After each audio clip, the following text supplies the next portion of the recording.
FM, the night comes alive with Gramophone. ছিলাম অনেক demand. Doctor আলিফ আছেন আমাদের সঙ্গে, আমরা চলে যাচ্ছি সরাসরি ডক্টর আলিফের কাছে তার ঘটনা শোনার জন্য। এবং আলিফ, হ্যালোউইনের শুভেচ্ছা এবং ওয়েলকাম ব্যাক। আসসালামু আলাইকুম লিসেনার্স। থ্যাংক ইউ রাসেল ভাই, আপনাকে অনেক শুভেচ্ছা। অ্যাকচুয়ালি হ্যালোউইন সম্বন্ধে আমি আজকেই প্রথম জানলাম, আগে কখনো জানার চেষ্টা করিনি, so I am really sorry about it. আর আমার ব্ল্যাক টি শার্ট কিন্তু ভাই লন উইথ। Okay, no problem. তো আজকে আমি যে ঘটনাটা নিয়ে এসেছি, শুরু থেকে যে ঘটনাটি আপনাদের সবার সাথে আজকে সেটা শেয়ার করব, সেটা হচ্ছে একজন মেরিন ইঞ্জিনিয়ারের ঘটনা। ওকে। তো ঘটনাটি ঘটে হচ্ছে 2000 সালে এপ্রিল মাসের দিকে। তো আমি যার ঘটনা শেয়ার করছি তার নামটি হয়তো প্রকাশ করতে পারলেও তার কোন শিপে সে কাজ করতো বা কাজ করতেন আমি সেটি প্রকাশ করতে পারবো না। তো তার নাম ছিল হচ্ছে সাইফুল ইসলাম রনি। তো আপনার তিনি কাজ করতেন একটি শিপে জুনিয়র ইঞ্জিনিয়ার হিসেবে। যখন জয়েন করে তখন জুনিয়র ইঞ্জিনিয়ার হিসেবে জয়েন করে। তো সেদিন তিনি আপনার ইন্দোনেশিয়া থেকে ব্যাক করে বাংলাদেশে এসে পৌঁছান এবং ফ্যামিলির সাথে 5 দিন সময় কাটাবার পরে তার কল আসে রাশিয়াতে যাওয়ার জন্য। তো রাশিয়াতে যখন যাবে তার আগের দিনই তাকে শিপে চলে যেতে হয়, কারণ যেহেতু সে জুনিয়র ইঞ্জিনিয়ার হিসেবে জয়েন করেছে, তো তাকে অন্যান্য মানুষদের সাথেও কোলাবরেট করতে হতো আর কি। তো যখন তিনি শিপে পৌঁছান এবং পরের দিন চিটং থেকে রওনা দেয় শিপটা, তো রাশিয়াতে যাওয়ার উদ্দেশ্যে শিপটি তখন রওনা দেয়। আচ্ছা। তো আপনার সাগরের তখন বঙ্গোপসাগরেই বলতে গেলে গভীর রাত। অ্যাকচুয়ালি রাসেল ভাই বাংলাদেশ থেকে বের হবার পর তাদের আসলে ঘড়ির আসলে সময় উল্টাপাল্টা হয়ে যায় সব। এক্স্যাক্টলি তার সময়টা ঠিক মনে নেই। তো বললো যে রাত, আমার ঘড়িতে তখন রাত 2টা বাজে, তখন এটা বাংলাদেশ সময়। তো আমি উনি হচ্ছে বললেন যে উনি গভীর সমুদ্রের মাঝখানে ছিলেন। তো এমন সময় হঠাৎ করে রেস্ট নিচ্ছিলেন, তো রাত হয়ে গেছে। তো আপনার চাঁদের আলো এবং আপনার শিপের যে দরজাগুলো সেগুলো রাউন্ডের, আপনার মুখ দেখা যায় প্রতিটা দরজা থেকে রাউন্ড। তো সে রাতের বেলা হঠাৎ করে তার মন চায় যে সে বের হবে ব্যালকনিতে। এমন সময় খাট থেকে উঠতে যাবে, এমন সময় তিনি দেখলেন যে দরজার ওপাশে হয়তো কেউ দাঁড়িয়ে আছে। তো তার কাছে মনে হয় তার কলিগদের মধ্যে কেউ। তো তিনি দরজা খুললেন, দরজা খুলে বের হয়ে দেখলেন কেউ নেই। তো অ্যাজ ইউজুয়াল সে বাইরে বের হয়ে স্মোক করে আবার ভেতরে চলে আসে। তো কাজগুলো ওখানে লুকিয়ে করতে হয়, কারণ জিনিসগুলো খুবই রেস্ট্রিক্টেড। তো ওই দিন রাতে আর তেমন কিছু হয় নাই, তবে তাকে ওই শ্যাডোটা, ওই ছায়াটা কিছু একটা আভাস দিতে থাকে। তার কাছে কেমন একটা গুমট লাগে, কারণ লাস্ট 1 বছর ধরে তার কাছে তেমন কিছু লাগেনি কখনো এই ক্রুজে। আর মোস্ট ইম্পর্টেন্ট কথা হচ্ছে রাসেল, ওই সফরে কোনো মহিলা মানুষ ছিল না। আচ্ছা, আমি আবারও বলছি, কোনো মহিলা মানুষ ছিল না। যে 35 জন ক্রু মেম্বার ছিল তারা সবাই পুরুষ ছিলেন আর কি। তো যখন শিপটি পৌঁছায়, সকাল হয়, পোর্ট থেকে ছাড়ার পরে রাত আবার ওই যেদিন উনি ওই ছায়াটি দেখে তার থেকে 3 থেকে 4 দিন পর হঠাৎ করে তার ঘুম ভাঙে রাতের বেলা। ঘুম ভেঙে তিনি দেখেন যে একটি মেয়ে তার ঠিক দরজাটার ক্রস করে দাঁড়িয়ে আছে। কিভাবে বলছে সেটা তার ভাষা হচ্ছে, আমি কোনো ফেস দেখছি না, মেয়ের কোনো ফেস দেখছি না, তবে তার চুলগুলো উঠছে এবং পরনে তার একটা কাপড় ঝুলছিল, কোনো হাত টাত কিছুই না, আমার রুমের সামনে। আমি মোটামুটি, উনি বলে যে উনি মোটামুটি ভয় পেয়ে যায় এবং ভয় পাওয়ার সাথে সাথে তার রুমমেট যারা ছিল 2 জন, তাদের 2জনকে ডেকে তুলে। তো ডেকে তুলতে লাইট জ্বালাতে আর কিছু তখন নাই। ঠিক একইভাবে পরের দিন সেম কাজটাই ঘটে। ওই মহিলাটি আবার তার রুমের সামনে, তার ভাষ্য মতো একটি মহিলা তার রুমের সামনে দাঁড়িয়ে আছে এবং তাকে বলছে যে, তাকে ইশারায় ডাকছে যে আসো, কিন্তু তার ফ্রেন্ডকে যখন ডাকছে তখন আর কেউ যাচ্ছে না। আচ্ছা। তো তিনি কি করে, ওনার কথা হচ্ছে, আমার মনের অজান্তে কি আমি জানি না ওনার সাথে হাঁটছি, কিন্তু আমি দেখছি আমি ওনার পিছনে যাচ্ছি। পিছনে যেতে উনি চলে গেলেন যে ইঞ্জিন রুম আছে শিপের, সেই ইঞ্জিন রুমে যেতেও মিনিমাম 5 থেকে 10 মিনিট লাগে। আচ্ছা। শিপটি বেশ বড়। তো ইঞ্জিন রুমে যাওয়ার পর তিনি দেখছে যে একটি মানুষ আপনার ইঞ্জিনের ভেতরে হাত দিয়ে দিচ্ছে এবং হাতটি ইঞ্জিনের ভিতরে থেতলে যাচ্ছে। ওই মুহূর্তে তার আর কিছু মনে নাই এবং সে ওই মুহূর্তে অজ্ঞান হয়ে পড়ে। এবং এরপরে কি ঘটে তিনি আর জানেন না। আচ্ছা। কিন্তু এই ঘটনার সাথে তিনি রিলেট করতে পারে হচ্ছে পরের দিন যখন তাকে খুঁজে পাওয়া হয়। ওই শিপে ছিল 3টি ইঞ্জিন, যে ইঞ্জিনটি ওই সময় রানিং অবস্থায় ছিল না, এবং যে ইঞ্জিনটি রানিং অবস্থায় ছিল না সেই ইঞ্জিনে আসলে ঘটনাটি ঘটে। যখন সবাই সকালবেলা খুঁজে পায়, ওই ইঞ্জিনটি ছিল পুরোটাই রক্তাক্ত, পুরো ইঞ্জিনটি রক্তাক্ত, একটা কোনা নাই যেখানে রক্তের ফোঁটা নেই, পুরো ইঞ্জিনটি রক্তাক্ত। তো এরকম ঘটনা চুরি প্রত্যক্ষ করতেন, উনি একাই করতেন। এখানে যে কজন মেম্বার ছিল সবাই প্রত্যক্ষ করেছেন, এবং পরের যে স্টেশন ছিল সেখানে কার্গো যখন কন্টেইনার যখন নেমে গেছে তখন তারা ডিসিশন নেয় যে না, আমরা আর আগাবো না, এখান থেকে ব্যাক করবো। ব্যাক না করলে আমরা এখানে থেমে যাবো, হয়তো অন্য শিপে অন্য শিপে ব্যাক করবে, বা তাদেরই অন্য একটা ভ্যাসেল এসে ওই কন্টেইনার গুলো নিয়ে যাবে। তো আসলে সেটি হয়নি, সেটি কোনোভাবেই হয়নি, কারণ বাংলাদেশ থেকে তো রাসেল ভাই রাশিয়া যেতে মুখের কথা না, অনেকদিন সময় লাগে। ওই ঘটনা ঠিক 15 দিন পর তারা মানে তাদের ক্যাপ্টেনরা বলে যে না, এসব জিনিস আসলে আমাদের অন্য অজান্ত হতে পারে, কি হয়েছে তা পরে নাও ঘটতে পারে, আমরা রান করি, কারণ অন স্কেজুলে আমাদের সব কন্টেনার গুলা নামাতে হবে। তো তারা ভ্যাসেলটি ছেড়ে দেয়। তো ছাড়বার এক পর্যায়ে যখন আরো গভীরে চলে যায়, মানে ওই সময় সমুদ্রের মাঝখানে, এবং এটা কোথায় তিনি কথা বলতে পারেন না কোন জায়গায় আছেন, তো পৃথিবীর কোন একটা কর্নারে হয়তো বা সাগরের উপরে চারিপাশে পানি, এবং ওই সময় মানে কিছুটা আবছা, মানে আপনি দেখতে পাবেন, শিপের বের হইলে দেখতে পাবেন। তেমন সময় রাত 2টার দিকে খুব জোরে একটা চিৎকার আসে, চিৎকারটি বেশ জোরে রাসেল ভাই, এবং একটা মেয়ের চিৎকার, এবং সবাইকে অবাক করে দেয় যে এই শিপে একে একে কি হচ্ছে, এখন একটা মেয়ে কোথা থেকে আসলো। যখন সবাই বের হয় মানে সবাই একসাথে জড়ো হয়, যে জায়গা থেকে চিৎকার উদ্ভাবন ঠিক সেটা ওই ইঞ্জিন রুম। আচ্ছা, সবাই গিয়ে ইঞ্জিন রুমে জড়ো হলো যে আসলে চিৎকারটা কোথা থেকেই, এবং সবাই স্পষ্ট শুনে এটা একটা মেয়ের চিৎকার। তো সবার মধ্যে কোশ্চেন জাগতে থাকে, আর এত রাতে ওনাদের শিপ রানিং ছাড়া কোনো উপায়ও নাই। কিন্তু যে শিপ চালাচ্ছেন তিনি কিন্তু তেমন কিছু লক্ষ্য করছেন না, তার মধ্যে তেমন কোনো বিকার নেই। আসলে সত্যি তার মধ্যে কোনো বিকার নেই, সে মানে সবার মধ্যে যে আতঙ্ক তার মধ্যে কোনো আতঙ্ক নেই, এটি ওনারা সবাই লক্ষ্য করেন। শিপ যখন বাংলাদেশ থেকে ছেড়ে যায় তার ঠিক 25 দিন পর ওনারা এরকম ভাবে ঠিক একই অবস্থায় রাতে গভীর রাতে ঘুম ভাঙে। আমি আসলে রাসেল ভাই সময় এবং দিনক্ষণ কিছুই মিলাতে পারছি না, কারণ পুরোটাই আসলে সমুদ্রের উপর দিয়ে যাচ্ছে, এবং উনি আসলে কখনো রিলেট করতে পারেনি কখন কোন দেশে ছিল, আর সবগুলা মানুষ খুব ঘোরের মধ্যে ছিল আর কি। সেদিন আপনার যেটা হচ্ছে মানডে, এবং মানডে হবার মানে মানডে ওই দিন মানডে ছিল, উনি রাত্রেবেলা অ্যাজ ইউজুয়াল মানে ওনার কখনোই তেমন একটা মানে জার্নির অবস্থায় ঘুম আসতো না, মানে শিপেও খুব দেরি করে ঘুমাতো। তো রাত 2টা 2:30 বাজে, মানে যে উনি ওনার কথা হচ্ছে একটু গভীর রাত, আমি বের হয়েছি মানে ব্যালকনিতে গেছি, এমন সময় আমার নজরে আমি যখন বের হই তখনই আমার হাতে একটা টর্চ থাকে, এবং মুভমেন্টের জন্য আমি টর্চটা দিয়ে মুভ করি। আমি টর্চ মারি, আমি দেখি যে কর্নারে একটা বাক্স। তো উনি যখন এগিয়ে যায় একদম শিপের কর্নারে পর্যন্ত, কর্নারে এগিয়ে দেখে যে এই বাক্সটা আমার নজরে আসছে, কি আর কেউ দেখছে না, ক্যাপ্টেন কি দেখছে না? উনি তো কন্টিনিউয়াস লাইট মারছে, দেখছে মুভমেন্ট, রাডার কোন রাডার দেখা যায়, অনেক দূরে দূরে রাডার দেখা যাচ্ছে। তো উনি যখন কাছে গেল, কাছে গিয়ে দেখে একটা কফিন। এটা আনএক্সপেক্টেড রাসেল ভাই, এত কন্টেইনারের মাঝখানে।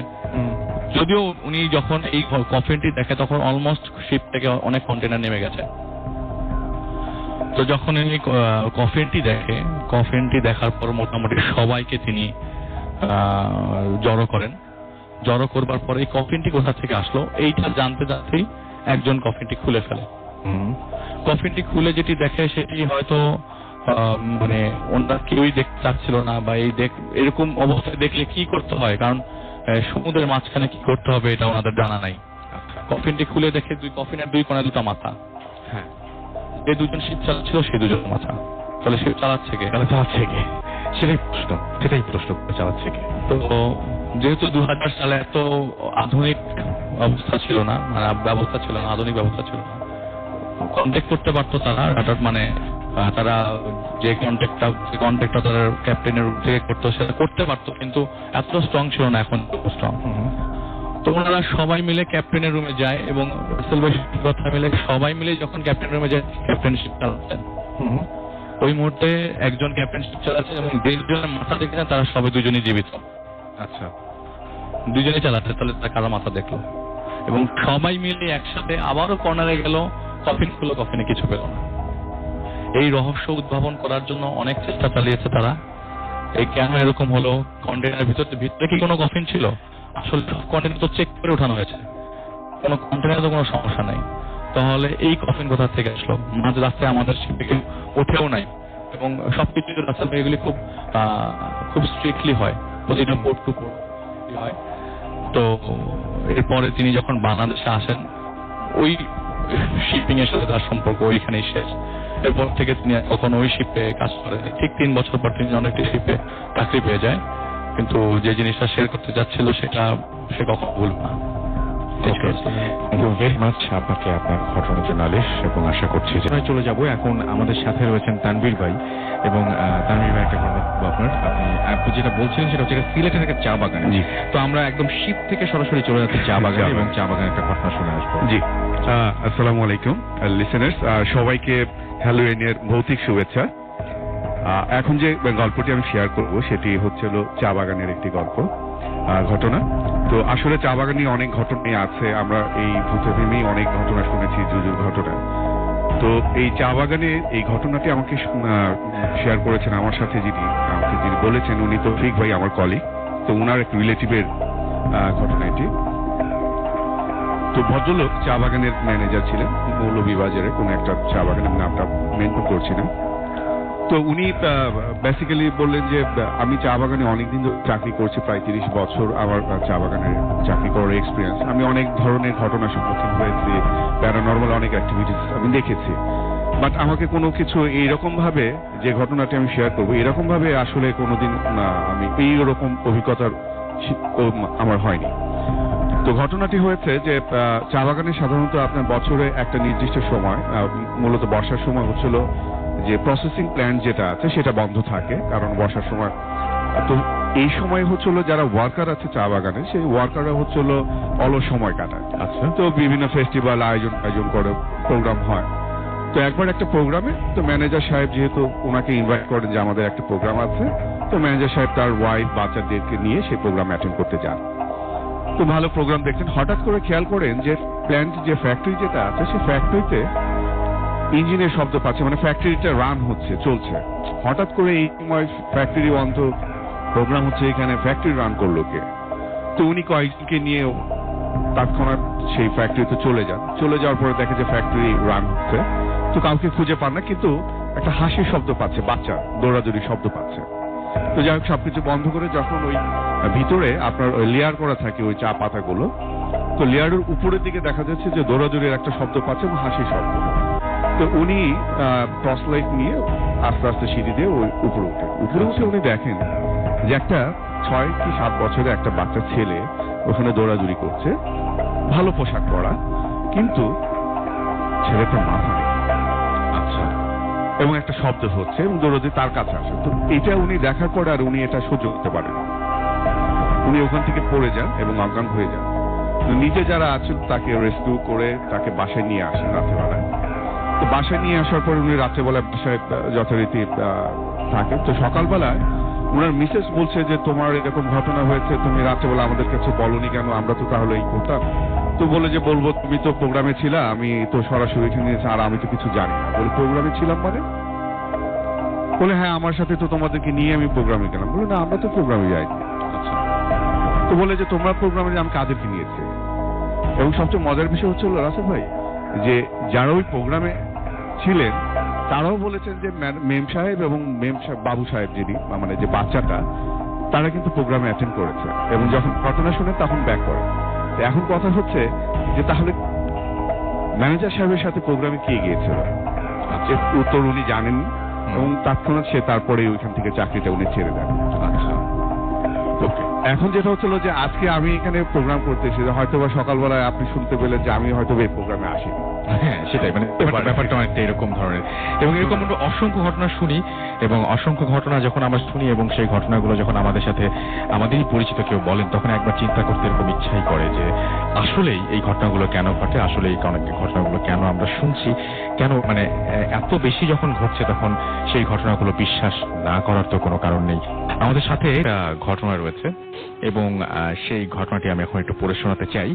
এবং আপনারা হয়তো অনেকেই দেশের বাড়িতে মাঝে মাঝে বেড়াতে যান এবং অনেক সময় এরকম হয় কিন্তু যে ঢাকা থেকে রওনা দিতে অনেক দেরি হয়ে গেল, ওইদিকে পৌঁছতে অনেক দেরি হয়ে যায় এবং তারপরে আর কিছু পাওয়া যায় না, এবং সেই সময় হয়তো হঠাৎ করে কোনো একটা মানে এরকম কোনো ঘটনার সম্মুখীন হতে হয় আমাদের, যেরকম ঘটনাটি লিখে পাঠিয়েছেন আমাদের একজন অতিথি। আমি সেই ঘটনাটি পড়ে শোনাচ্ছি, যেভাবে লিখেছেন সেভাবে পড়ছি। আমি এই ঘটনাটা কেন পড়ছি সেটাও বলে দিই। আমি এই ঘটনাটা পড়ে খুব অবিশ্বাস্য লেগেছিল আমার কাছে। আমি ইমেল করেছিলাম, ইমেল করে বলেছিলাম যে এই ঘটনাটিকে সত্যি। উত্তরে তিনি বলেছিলেন কেন জিজ্ঞেস করছেন। আমি বললাম যে না, এবং কিভাবে আপনাকে প্রমাণ করব। আসলে তো আমিও যখন মানে আপনারা যখন SMS করেন অনেকে যে আমার ঘটনাটা বিশ্বাস হলো না, তো আমারও হাতে কোনো প্রমাণ করার উপায় থাকে না। তিনিও ঠিক সেই একই বিপদে পড়েছিলেন। আমি তখন বলেছিলাম না, আপনি বললে হবে। তারপরে তিনি বললেন যে হ্যাঁ, ইটস আ ট্রু স্টোরি, এবং তিনি বললেন যে এটা বিলিভ করা বা না করা এটা তো কমপ্লিটলি আপনার ব্যাপার, বাট এটা সত্যি ঘটনা। সো যাই হোক, আমরা সেই ঘটনাটি কয়েকবার তার সাথে ইমেল আদান প্রদান করার পর আজকে ভাবলাম যে পড়েই ফেলি। যেভাবে লিখেছেন সেভাবে পড়ছি। ভালোই আছেন আশা করছি। অনেকদিন ধরেই ভাবছি ঘটনা শেয়ার করব, কিন্তু সময় ও সুযোগ হাতের নাগালে ছিল না। আমার নিজের সাথে ঘটে যাওয়া একটি ঘটনা শেয়ার করছি। সময়টা 2013 সালের জানুয়ারি মাস, তারিখটা ঠিক মনে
মানে এই ঘটনাটা আমার কাছে অদ্ভুত লেগেছে। এবং আপনি চিন্তা করুন যে আপনি একটা রিক্সায় কোন একটা জায়গায় যাচ্ছেন, হঠাৎ করে মনে হলো রিক্সা স্লো করে ফেলেছে, আপনার মাথায় যখন ছিনতাই এবং চুরির চিন্তা বা বিপদ ঘটার আশঙ্কা, ঠিক সেই মুহূর্তে আপনি হঠাৎ করে রিক্সাওয়ালাকে যখন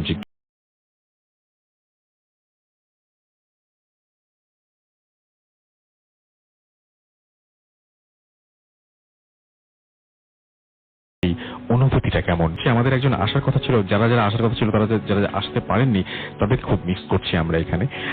আমি চলে যাব এখন এই মুহূর্তে বাবু ভাইয়ের কাছে এবং তার কাছে আমরা একটা ঘটনা শুনবো। এবং তিনি বলছিলেন যে আজকে এই ঘটনাটা অনেক ভয়ঙ্কর, আশা করছি ঘটনাটা অনেক ভয়ঙ্কর হবে। চলুন শুনে আসি আমরা ঘটনাটি। হ্যালো রাসেল ভাই অ্যান্ড হ্যালো লিসনার্স, আমি আহমেদ বাবু বলছি। এই কাহিনীটা রাসেল ভাই পুরান ঢাকার কাহিনী। এটা আমাকে জয় বলেছে। এটা আপনার সদরঘাটের কাছাকাছি কোনো একটা এলাকার। তো ওই বাসাটার কাহিনী হচ্ছে যে জয়রা আজ থেকে অনেক আগে, দ্যাটস মিন লাইক স্বাধীনতাোত্তর সময় আর কি বাসায় মুভ করেন। তো তখন ওর বাবা মা অনেক ইয়াং। তো যখন ওই বাসাটাতে মুভ করেন, বাসাটা আপনার ছিল হচ্ছে আপনার 3 তলা বাড়ি, পুরানো আমলের, এবং আপনার বেশ নড়বড়ে সিচুয়েশন বাড়িটা দেখে বোঝা যায়। এবং তাদের যে নিচ তলায় যে থাকার যে জায়গাটা, পেছনের অংশে যাওয়া নিষেধ ছিল ওদের বাসার। ওর বাবাকে বলে দিয়েছিলেন যিনি এই বাড়ি ভাড়া দেয় যে আপনি নিজের পেছনের অংশটা যাবেন না, কারণ এই বাসাটা যার ছিল এটা ছিল তার পূজা ঘর, তিনি এখানে পূজা করতেন। তো জয়রাও ওখানে মানে বলে যে আচ্ছা ঠিক আছে, কারণ ওনার বাবা যখন ঢাকা তখন নতুন এসছে এবং ওনারও থাকার জায়গা দরকার, উনি জায়গাটা আসলে অ্যাভয়েড করতেই চান আর কি। উনিও বলেন ঠিক আছে, ইটস নট এ প্রবলেম। তো ওই বাসায় যখন মুভ করে যান, প্রথম ওনারা বাড়িটা আপনার ধোয়া মোছা করে পরিষ্কার করেন এবং থাকেন। দেখা যায় বাড়িটা অনেকদিন অব্যবহৃত অবস্থায় ছিল। বাড়ির ভেতরে আর কি তেমন একটা মানে পরিষ্কার পরিচ্ছন্নতা লক্ষণ দেখা যায়নি, ধুলোবালি, মাকড়সার জাল এই ধরনের জিনিস ছিল। তো যেটা হয়, প্রথম দিন জয়ের আম্মা যেটা দেখেন, একদিন রাত্রেবেলা ওনারা মানে ঘুমিয়ে আছেন ফার্স্ট রাইট, এবং ওখানকার যে ফার্নিচার, ওখানে যে বাসার ভেতরে ফার্নিচারও কিন্তু ওখানে ফল্ট ছিল, ওটা আপনার ওদের নিতে হয়নি আর কি। ওই বাসার ডিফল্ট কিছু ফার্নিচার ছিল বেশ পুরোনো আমলের, এবং খাটগুলো দেখে বোঝা যাচ্ছে যে জমিদারি আমলের খাট টাইপের আর কি। তো যাই হোক, তো প্রথম দিন ওনারা যখন শুয়ে আছেন রাতের বেলা, অনেক রাতে দেখছেন জয়ের আম্মা যে আপনার বাসার যে রুমের জানলা আছে এবং জানলার উপর একটা ছোট আপনার ভেন্টিলেটর, গুলগুলি যেটাকে বলে, সেটা আছে। ওখানে হালকা আলো আসছে, রুমটার মধ্যে আবছা আলো মানে ছায়ার মতো। তো উনি খেয়াল করেন যে মনে হচ্ছে জানলার সোজা কেউ একজন বসে আছে, মহিলা টাইপের, এবং ওই হালকা আলো মাথায় পড়ছে, মাথার মধ্যে হচ্ছে কালো চুল, এবং চুলগুলো আপনার ফোলা ফোলা টাইপের, মানে বেশ পাফড। এখনকার মেয়েরা অনেক সময় যেমন পার্ম করে চুলটা ফুলে যায় আর কি, এরকম টাইপের চুলের মতো লাগছে আলোতে, এবং পুরো বোঝা যাচ্ছে না। এবং ঠিক এই সময় উনি খেয়াল করেন যে আলোটার একটু অংশ ওখানে কপালের কাছে পড়ছে, মনে হচ্ছে সাদা কোনো আপনার আঁকা আর কি, ত্রিশূল টাইপের কিছু একটা আঁকা, মানে আবছা সাদা মানে ওখানে বোঝা যাচ্ছে। এবং ইটস বেসিক্যালি লুকস লাইক যে অন্ধকারের মধ্যে কেউ একজন জানালার কাছে বসে আছে, হালকা আলো তার মাথায় পড়েছে, সেখান থেকে হালকা আলোতে দেখা যাচ্ছে তার চুল, এবং কপালের মধ্যে একটা ত্রিশূলের মতো আঁকা সাদা রঙের, এবং স্কিনটা হলো ঘন কৃষ্ণ বর্ণের। এবং এটা দেখুন চিৎকার করে ওঠেন জয়ের আম্মা। তোর আব্বা উঠে যান, উঠে তো বলে কি হয়েছে, এবং উঠে বলে যে ওইখানে জানলার কাছে কি বসা। তো উনি উঠে যে ঘরের বাতি জ্বালান, লাইট বের করে দেখে যে কিছুই নাই, ঘরের ভেতরে কিছুই নাই। তবে ঘরের মধ্যে একটা কটু গন্ধ, যেমন খড় বা কিছু পোড়ালে যেরকম একটা গন্ধ হয়, পোড়া একটা গন্ধ, খড় পোড়া। তো জয়ের আব্বা বেশ এটা নিয়ে বলে যে দেখো বাসা তো পুরানো, হতে পারে তুমি হয়তো আলো আধারি দেখছো, বিড়াল যেতে পারে। বলে না, আমি দেখছি এখানে এরকম কিছু ছিল এরকম। তো বলে আচ্ছা ঠিক আছে, তুমি আবার ঘুমাও। এবং মানে উনি তারপর অনেক রাত্রেবেলা ঘুমা যায়। কিন্তু এর পরবর্তী রাতগুলোতে সবসময় জয়ের আম্মা কমপ্লেইন করে ওর আব্বাকে যে ওনার কাছে মনে হয় ঘরের মধ্যে কিছু একটা হাঁটে, পাটি পেটিপে হাঁটে, শব্দ পান উনি। এবং ওই হাঁটার সময়টাতে রাসেল ভাই ওই রুমের মধ্যে একটা মানে খড় পোড়া একটা গন্ধ আর কি পুরা ঘরের মধ্যে ছড়া যায়, পুরা ঘরটার ভেতরে। এবং এটা নিয়ে মানে বেশ টেনশনে থাকেন। এবং জয়ের ওরা হচ্ছে ফ্যামিলিগতভাবে আর কি হিন্দু ফ্যামিলি। তো ওরা মানে চিন্তা করে যে আমরা এখানে কিছু আমাদের পূজা মানে বা কিছু প্রার্থনা ওদের আছে, সেগুলো করলে মনে হয় ভালো হয়। তো একজন ওর পরিচিত একজন ওনাদের একজন সাধু টাইপের আছেন আর কি, মানে পুরোহিত টাইপের, তাকে নিয়ে আসেন বাসায়। এনে জয়ের আব্বা বলেন যে দেখেন আমাদের বাসায় এরকম এসছি, এই বাসাটা উঠছি, এই বাসাটা, এবং আমার ওয়াইফ ভয় পায় প্রতিদিন রাতেই ভয় পায়। ওর মনে হয় কেউ জানি হাঁটে এবং কেউ জানি, এবং ওনাদের বিশ্বাস অনুযায়ী যে ওখানে কোনো অশুভ আত্মা বাস করে, এটা মানে তাদের ভেতরে একটা ধারণা আছে। তো পুরোহিত বলে আচ্ছা তাহলে তোমরা কাজ করো, তোমরা চলে যাও ঘর থেকে, কোথাও ঘুরে আসো, আমি দেখছি। তো বলে পুরোহিত একা ওই বাসায় থেকে যায় এবং দেখা যাচ্ছে ওদেরকে যে সময় আসতে বলছিল সন্ধ্যার সময়, তো ওরা যখন আসে দেখে ধূপের গন্ধ, সারা বাড়িতে ধূপের গন্ধ, ধূপে ধোঁয়া হয়ে আছে। তা আসে সে পুরোহিত দেখা যায় ঝিম, তার চোখ দুটো লাল। সে বলতে থাকে যে দেখো তোমরা তো আছো এই বাসায়, থাকতে পারো, তবে এখানে তোমরা কিছু জিনিসপত্র মেনে চলবা। এই বাসায় যে থাকতো সে কোনো একটা মানে রিচুয়াল করতো বা পূজা পার্বণ করতো, যেটা হয়তো তোমরা কন্টিনিউ করতে পারো না, তোমাদের পর্যায়ে পড়ে না। হ্যাঁ, এটা করতে হলে ব্রাহ্মণ হওয়া লাগবে, তোমরা ব্রাহ্মণ না, এবং তোমরা ওখানে এই জন্যই সমস্যাটা হচ্ছে তোমাদের। যেহেতু তোমরা ব্রাহ্মণ না, তোমরা ওই রিচুয়ালটাও করতে পারবে না, তোমরা এখানে থাকো, কিন্তু এই যে তোমাদেরকে যে মালিক বলেছিল বাসার পিছনে যাবা না, অবশ্যই তোমরা পিছনে যাবা না। এবং এই কথাটা শোনার পরে এখন জয়ের আম্মা কিন্তু এই বাসার পেছনে যাওয়ার ব্যাপারটা সম্বন্ধে জানতো না। এটা হচ্ছে জয়ের আব্বার বলা আর কি। আচ্ছা, তো যেটা হয়, কথাগুলো শুনে ওনারা একটু টেনশনে পড়ে যে কিসে পড়লাম। ওনাদের আবার এই বিলিফ সিস্টেমের মধ্যে কিছু ব্যাপার আছে যে মানে ব্রাহ্মণ হচ্ছে একটা শুদ্ধ, মানে তাদের ব্যাপার আছে, অনেক কিছু আছে যেটা নাকি অনেকে করতে পারে না, এরকম ব্যাপার। যাই হোক, তো থেকে যায়। দিনের বেলা বাইরে গিয়েছে জয়ের আব্বা, জয়ের আম্মাটি তখন সন্ধ্যা চলে আসতেছে, বিকাল হচ্ছে। এই সময় উনি সব দরজা দিয়ে আসলে ওই জায়গাটা একটা ওই দরজা দিয়ে খুটখুট খুটখুট শব্দ হচ্ছে। তো উনি পরে কি ওই আপনার ওই শব্দ হচ্ছে, এখানে কি আবার, এখানে আমাকে যেতেও মানা করছে। তো উনি ভয় এবং দিনের আলো যেহেতু আছে, উনি করে কি দরজাটা খুলে ফেলে। ওখানটা শেকল তোলা ছিল, শেকল দিয়ে আটকানো ছিল, তালা মারা না। আচ্ছা, তালাটা খুলে ফেলে, তাকে রুমের মধ্যে আস্তে করে আলো, মানে হালকা আলো ঢুকছে এবং একটা ভ্যাপসা গন্ধ নাকে আসে। এবং উনি যখন রুমে ঢুকে তখন দেখে ওই যে আপনার এই খড় পোড়া গন্ধটা প্রকট ভাবে ওনার নাকে আসে। এবং উনি ঢোকার পাওয়া গেছিল বেহুশ অবস্থায়। আচ্ছা, হ্যাঁ, তো উনি যেটা বলেছে, মানে ওনার হুঁশ ফেরার পর যেটা বলে উনি সবাইকে, যে উনি নাকি রুমের ভেতরে ঢোকার পরে যেটা দেখছিল, যখন একটা ছোট বেদি আছে,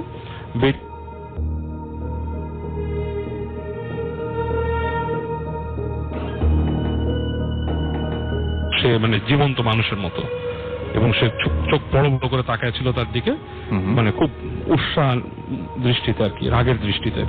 এবং এটা দেখে সে প্রচন্ড ভয় পেয়ে সে সেন্সলেস হয়ে যায়। যাই হোক, এটা ওনাকে ওই জয়ের আব্বা যখন বাসায় আসে তার ওয়াইফকে সে পায়, ওই গেটের খোলা অবস্থায় পায়, ওখানে পড়ে থাকা অবস্থায়। তো সে রাত্রে উঠায় সে দেখে যে ওখানে একটা মূর্তি আছে, একটা ছোট বেদি আছে, বেদির উপর একটা মূর্তি, একটা কালী মূর্তি, but which is not actually যেটা নাকি কনভেনশনাল কালী মূর্তি থাকে সেটা না। আচ্ছা, একটু ডিফারেন্ট টাইপের, এবং কোন একটা পাথর টাথর দিয়ে তৈরি করা, ডিফারেন্ট টাইপের একটা কালী মূর্তি। এবং আশ্চর্য ব্যাপার যে ওই কালী মূর্তির কপালের মধ্যে ওরকম একটা ত্রিশূল আঁকা আছে, সাদা রঙের। আচ্ছা, ওকে। যাই হোক, তো এই জিনিসটা দেখার পরে উনি খুব টেনসড হয় এবং উনি তার মায়ের থেকে পড়ে শুনে জয়ের মুখ থেকে। তো তখন সে মনে করে, তার মাথায় ধারণা আসে যে এটা তো স্বাভাবিক হতেই পারে, বিকালবেলা সে একলা বাসায় ছিল, তাকে মানা করা হয়েছে বাসার পিছনে যেতে, এবং সে বাসায় গেছে, ভয় নিয়ে গেছে, দরজা খুলছে, তার কাছে মূর্তিটা দেখে মনে হচ্ছে জীবন্তটা স্বাভাবিক হতে পারে। সেরকম একটা ধারণা যে কারোরই হবে, এবং যে কেউ এই ধরনের কথা প্রথমে দেখে তাই মনে করে। রাইট, সেটা মনে করে সে মনে করে যে থাক, আমরা এখানে এই রুমটাতে থাকবোই না, আমরা ওই পিছনের দিকে রুমে চলে যাই। তো ওই আরেকটা রুম, মানে ওই সামনের দিকে রুমে, তো সামনের দিকে রুমের যেটা ছিল রাসেল ভাই, উপরে আপনার একটা চাতাল টাইপের ছিল, সেখানে উঠে জিনিসপত্র রাখা যেত, ঠিক আছে, মানে কিছু জিনিসপত্র রাখতো মানুষ এরকম। ওই জায়গায় চাতালে আর ওরা কোনো জিনিসপত্র রাখে না, ওরা সামনের রুমে এসে থাকছে। তো ওখানে যেদিন উঠলো, মুভ করে গেল, তো ওই দিন রাতের বেলা ঘুমাচ্ছে, রাতে হঠাৎ করে জয়ের আব্বার শব্দ শুনতেছে যে মচ মচ করতেছে কেউ উপরের ওই চাতালের উপরে। তো উনি ভাবছে কোনো বিড়াল টেড়াল ঢুকছে বা সামথিং লাইক দ্যাট, উনি কিছুক্ষণ ইগনোর করছে। পরবর্তীতে ওনার মনে হচ্ছে যে পায়ের শব্দটা খুব, মানে মানুষ যেভাবে পাড়া দিলে যেরকম শব্দ হয় ঠিক জাস্ট লাইক দ্যাট, এবং ওইভাবে শব্দ, মানে একটা রিদমিক ভাবে এই মাথা ওই মাথা যাচ্ছে, এবং সেই যে খড়ের গন্ধ চলে আসছে ওখানে। এবং উনি মনে হচ্ছে যে কেমন জানি মানুষের নিঃশ্বাস শোনা, নিঃশ্বাস পড়া, ফিস শব্দ এরকম শুনতেছে। তো উনি এক পর্যায়ে করে কি, উনি উঠে যায় ওই চাতালে ওঠার সিঁড়িটার কাছে যায়। সিঁড়িটার কাছে যখন যায় তখন উনি হঠাৎ করে দেখে সিঁড়ির মধ্যে একটা পা পড়ে, পাটা হচ্ছে কালো রঙের কুচকুচো, এবং তারপরে দেখে একটা চুলের গোছা নামে, তার সাথে একটা চোখ, এবং যে চুলের গোছা এবং চোখ নামছে, চুলের গোছা এবং চোখ একসঙ্গে নামছে। আচ্ছা, ওকে। এবং মানে মাথা নিচু করে, লাইক কেউ যদি উকি দেয়, মানে চুল ছেড়ে দিয়ে উকি দেয় যেভাবে, বুঝতে পেরেছি, ঠিক সেইভাবে। এবং দুটোই হচ্ছে আপনার পুরো কালো কৃষ্ণ বর্ণের, এবং সেই ওই যে কালী মূর্তি সে দেখেছিল, জাস্ট লাইক দ্যাট। এবং উনি দেখে উনি প্রচন্ড একটা শখে চিৎকার করে ওঠেন, চিৎকার করে জয়ের আম্মা উঠে যায়, উনি আসেন, উনি লাফ দিয়ে এসে কি হয়েছে দেখে যে কেউ নাই ওখানে, কিছুই নাই, নাথিং ইজ দেয়ার। তো ওনারা উঠেন, উঠে ওখানে বাতি জ্বালান, সারা রাত আর ওখানে ওনারা এই করেন না। পরদিন সকালে ওনার পরিচিত মানুষের সাথে যোগাযোগ করেন, যার কাছ থেকে বাসা নিয়েছিল তার সাথে যোগাযোগ করেন। সে বলে তোমাদেরকে আমার থাকতে দেওয়া ভুল হয়েছে, এখানে আসলে তোমাদের এখানে একসেপ্ট হচ্ছে না, তোমরা এখান থেকে চলে যাও। তোরা আসছে দিলে ওখান থেকে পরে ওনারা চলে যান। তো এটাই হচ্ছিল ঘটনা রাসেল ভাই। অনেক ধন্যবাদ। থ্যাংক ইউ রাসেল ভাই। জানি আপনি সবসময় ভালোর দলে, তাই আশা করছি ভালো আছেন। আমি আসিফ বলছি পটুয়াখালী থেকে। আমি আপনার ভূত এফএমের একজন নিয়মিত শ্রোতা। আমি কিছুদিন আগে ঢাকায় গিয়েছিলাম ডাক্তার দেখাতে।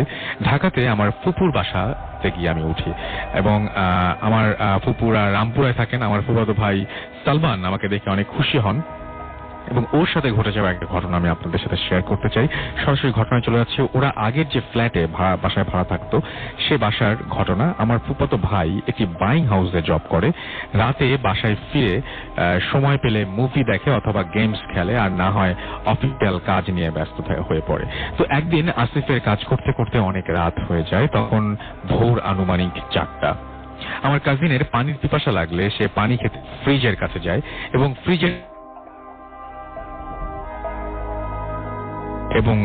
সেই রুমটাতে কেউ থাকে না, বেশিরভাগ সময় খালি থাকে। ও ঠান্ডা পানি খাওয়ার জন্য ওই ফ্রিজটা খুললো এবং ফ্রিজের আলোটা গিয়ে পড়লো, একদম ফ্রিজের আলোটা গিয়ে রুমে পড়লো। হঠাৎ ওর মনে হলো ওই রুমের ভেতরে কে একজন বসে আছে। এবং আমি এই জিনিসটা আরো আশা করেছিলাম এরকম যে আপনি ফ্রিজ খুলে দেখেন যে ফ্রিজের ভেতরে কেউ বসে আছে, তাহলে ঘটনাটা আরো ভয়ঙ্কর হতো। এনিওয়ে, এবং তিনি বলছেন যে আমার কাজিন ঘুরে বসে এবং ওই রুমের দিকে তাকান এবং ফ্রিজের অল্প আলোতে সে দেখলো একজন মহিলা নামাজ পড়ার মতো অবস্থায় মেঝেতে বসে আছে। আমার কাজিন প্রথমে একটু ভয় পেল, পরে ভাবলো যে হয়তো আম্মু ফজরের নামাজ পড়ার জন্য পড়ছেন, কিন্তু মনে একটু চিন্তাও আসলো যে এই সময় তার আম্মু নামাজ পড়ছে কেন, ফজরের আজান তো এখনো দেয়নি। তো পরে সে বিষয়টাকে সিরিয়াসলি না নিয়ে ঘুমোতে চলে যায় এবং পরের দিন ঘুম থেকে উঠে সে তার আম্মুকে বলল যে তুমি তো আজকে ফজরের আজান দেওয়ার আগেই নামাজ পড়ে ফেলেছো। আমার ফুপু ওর দিকে তাকিয়ে বলল তোর কি মাথা খারাপ হয়েছে? খুব অবাক হলো। কেন? ফুপু বলল যে আমি তো আজকে ফজরের নামাজ পড়তে উঠতেই পারিনি। আমার কাজিন তার আম্মুকে বলল সে নাকি তাকে নামাজ পড়তে দেখেছে। আমার ফুপু ব্যাপারটা কিছুটা আঁচ করতে পেলেন, পরে হেসে বললেন এগুলো কিছু না, রাত্রেবেলা ঘুমের ঘরে কি নাকি দেখেছিস। এর ঠিক 2 দিন পরের ঘটনা। আমার কাজিন তার গার্লফ্রেন্ডের সাথে রাতে কথা বলতে বলতে কখন যেন বারান্দায় চলে আসে, সে নিজেও বুঝতে পারেনি। হঠাৎ কথা বলার এক পর্যায়ে সে লক্ষ্য করলো যে সে বারান্দায় দাঁড়ানো এবং ঠিক তার সামনে বাসার এক বারান্দার গ্রিলের ভেতর দিয়ে বড় একটি কালো রঙের পাখি বের হয়ে যাচ্ছে। তখন তার মোবাইলে ঘড়ির দিকে তাকিয়ে সে দেখলো 2:30। সে কিছুটা কৌতূহলী হয়ে উঠলো এবং ব্যাপারটা দেখতে লাগলো। সে দেখলো পাখিটা গিয়ে সামনের একটা চায়ের দোকানে টিনের ওপরে গিয়ে বসলো। চায়ের দোকানের সামনে একটা ছোট মাঠ, তার একটু সামনে ঝোপ ভরা কিছু জায়গা রয়েছে এবং সেখানে অনেকগুলো কুকুরের বসবাস। সেই পাখির রূপের বস্তুটা সেখানে গিয়ে দোকানের উপরে বসলো। হঠাৎ করেই ওখানে থাকা কুকুরগুলো ওই বস্তুটিকে দেখে জোরে জোরে ডাকাডাকি শুরু করে দিল। তখন আমার কাজিন দেখলো যে ওই বস্তুটা টিনের ওপর থেকে নিচে কুকুরগুলোর দিকে একটু এগোতেই কুকুরগুলো ভয়ে পালিয়ে গেল। এই কুকুরগুলোর মধ্যে একটা কুকুর তখনও ওই বস্তুটির দিকে তাকিয়ে দেখে যাচ্ছিল। আমার কাজিন তার বারান্দা দিয়ে তাকিয়ে সবকিছু দেখতে লাগলো এবং এর মধ্যে সে ওই বস্তুটিকে, সেই কুকুরটিকে তারা করতে লাগলো এবং ঝোপের ভিতরে গিয়ে তারা অন্ধকারে আর কিছু দেখতে পেল না, শুধু স্পষ্ট কয়েকবার কুকুরটির আওয়াজ শুনলো। তার কিছুক্ষণের পরেই চুপচাপ আমার কাজিন বেশ কিছু একটু ঘাবড়ে গেল এবং সে তাড়াতাড়ি করে বারান্দায় শুতে চলে গেল এবং সেদিন তার আর ঘুম হলো না। এবং সকালে উঠে সে ব্রাশ করতে করতে ভাবলো যে রাতে ফোনে কথা বলাটা হয়তো একটু বেশি হয়ে গিয়েছিল। এসব কথা ভাবতে ভাবতে সে গিয়ে বারান্দায় দাঁড়ালো। নিচের দিকে তাকাতেই সে দেখলো তার বারান্দার নিচে কুকুরের মৃতদেহ পড়া এবং কুকুরটা সারা দেহে অসংখ্য ক্ষতদাগ। দেখে মনে হবে কোনো পশু যেন কুকুরটা সারা দেহ খুবলে খুবলে খেয়েছে। আমার কাজিনের কাছে ব্যাপারটা খুবই অদ্ভুত লাগলো এবং বুঝতে তার খুব দেরি হলো না। সেদিন রাতেরই ঘটনা। কাজিন তার রুমে এসে কম্পিউটারে কাজ করছিল। হঠাৎ তার মনে হলো বাসার ভেতরে কেউ হাঁটাহাঁটি করছে। সে উঠে দেখতে গেল, এমন সময় তার সামনে দিয়ে মতো একটি আকৃতি দৌড় দিয়ে বারান্দার দরজার দিকে চলে গেল। সে ভীষণ ভয় পেয়ে যায়। তার ভয় পাওয়ার বেশি কারণ হলো যে সে বারান্দার দরজাটা সন্ধ্যায় নিজের হাতে বন্ধ করে তার রুমের ভেতরে গিয়েছিল। এখন এসে দেখে বারান্দার দরজাটা সম্পূর্ণ খোলা। সে তখনই আমার আম্মু আব্বুকে ফোন করে বাসায় এবং আসার জন্য বলে। তারা আসার পরে ব্যাপারগুলো সব খুলে বলে। সে বাসা পাল্টানোর এবং তাকে বাসায় পাল্টানোর জন্য পরামর্শ দেওয়া হয়। কুকু বলে দেখি কি করা যায়। ওই দিন রাতে তার সাথে ঘটে যায় তার লাইফের সবচেয়ে ভয়ঙ্কর ঘটনা। সেদিন রাতে অনেক গরম পড়ে। আমার কাজিন গরমের কারণে ঠিকভাবে ঘুমোতে পারছিল না। হঠাৎ জানালা দিয়ে কে যেন আমার কাজিনের হাত ধরে জোরে জোরে টানছিল এবং আমার কাজিন ভয় পেয়ে লাফ দিয়ে উঠে যায় এবং সে ভয় পেয়ে তার আব্বুর রুমে চলে যায় এবং সেখানেই ঘুমিয়ে পড়ে। সকালে ঘুম থেকে উঠে সে দেখে তার হাতে কিছুটা ব্যথা অনুভব করছে। সে হাতের দিকে তাকিয়ে দেখলো তার সে নিজেও অনেকটা বেশি ভয় পেয়ে গেল। সে দেখলো তার ডান হাতের বাহুতে অনেকগুলো নখের আঁচড়, দাগগুলো বেশ লম্বা এবং অনেক গাঢ়।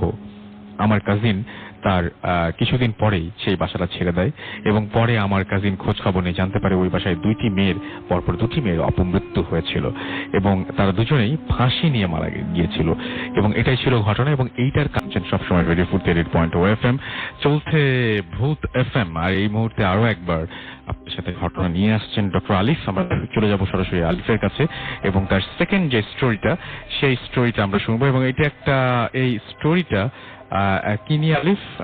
রাসেল ভাই, এটা একটা নিউবর্ন বেবি নিয়ে, রাইট। এবং এটা অনেক ভয়ঙ্কর একটা ঘটনা। আমরা শুনে আসবো সেই ঘটনাটি আলিফের কাছে। আলিফ শুনে আসি আমরা ঘটনা।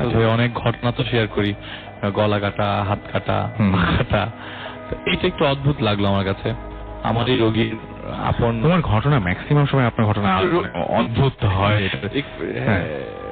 এবার একটু পেয়েছি ঘটনাটা রোগীর কাছ থেকে, পেশেন্টের কাছ থেকে। তো রাসেল ভাই শুরু করি। হ্যাঁ, শুরু আমরা ঘটনা। তো আমার যে পেশেন্টটা ঘটনা শেয়ার করে এটা হচ্ছে তার আপন খালাতো ভাইয়ের ঘটনা। আচ্ছা। তো ঘটনাটি ঘটে হচ্ছে 1997 সালে। যেদিন ঘটনাটি ঘটে এটি বলতে গেলে রাসেল ভাই বাংলাদেশে একটি স্বনামধন্য হাসপাতালের ঘটনা। নামটি কোনো কারণে সঙ্গত কারণে প্রকাশ করছি না। তো ঘটনাটি ঘটে হচ্ছে শনিবারে। অ্যাকচুয়ালি শনিবারে না, আমি আপনাদেরকে একদিন সকালেই নিয়ে যাই, অনেক রাতের ঘটনা বলি। তো আমার যে পেশেন্ট তার যার বেবি হয়েছে আর কি, তারা সকালবেলা রুমে যায়। রুমে যাওয়ার পরে ফ্লোরে তার যার বেবি হয়েছে তার বোনকে ফ্লোরে অজ্ঞান অবস্থায় পায়। আচ্ছা, এবার আমি একটু ব্যাকে চলে যাই আসলে। হ্যাঁ, আমরা পেছনে যাই। ব্যাকে গিয়ে বলতে কি আমরা আরেকবার জিনিসটা ভালো করে বুঝি, তারপরে পেছনে যাই, তাহলে মজা হবে। কি হলো? আসলো, দরজা খুললো এবং যার বেবি হয়েছে তার বোন ফ্লোরে পড়া ছিল। ওকে। তো আমি বোনকে এখন জাগাচ্ছি না রাসেল ভাই। হ্যাঁ, বোনটাকে আমরা পরে জাগাবো। আমরা পেছনের দিকে একদিন আগে ঠিক ওইটা ছিল 17ই মে, লিনিয়ার স্টোরি আর কি। 17ই মে শনিবার। বেবিটা হয় হচ্ছে শুক্রবারে। তো শুক্রবারে দুপুর 4টার দিকে বেবি হয়। বেবিটা হওয়ার আমি বলি রাসেল ভাই, বেবির মা আর কি প্রিমেচার বেবি বার্থ দেয় এবং নর্মাল বেবি হয়। ওই সময় সিজার হয় না, বা বেবিটা 2.2 পাউন্ডস হয় বেবিটা। তো শ্বাসকষ্টে একটু প্রবলেম ছিল, যার ফলে নিউনেটাল ইউনিটে রাখা হয়। আচ্ছা, যাতে একটু শ্বাস প্রশ্বাস নিতে পারে, ইনকিউবেটরে রাখা হয় টোটালি। তো বেবিটা মায়ের সাথে ছিল হচ্ছে যার মায়ের ননদ আর কি, উনিও ম্যারিড। আচ্ছা। রাত তখন রাসেল ভাই, এবার আমি ফুপিকে জাগিয়ে দিলাম বেবির।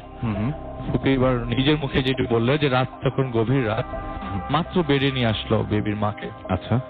তো মাত্র বেডে নিয়ে আসার পর তখনও তার জ্ঞান ফিরেনি, কারণ এখন যেমন লোকাল অ্যানেস্থেসিয়া যে আমরা বেবি হচ্ছে, বা এখন তখন জেনারেল অ্যানেস্থেসিয়া দিয়ে হতো, বা যেহেতু বেবির মা আর কি নর্মাল বার্থ দিয়েছে ওই সময় এত কিছু দরকার হয় না। বাট মহিলা রেস্টে ছিল, তো তাকে বেডে নিয়ে আসা হয়।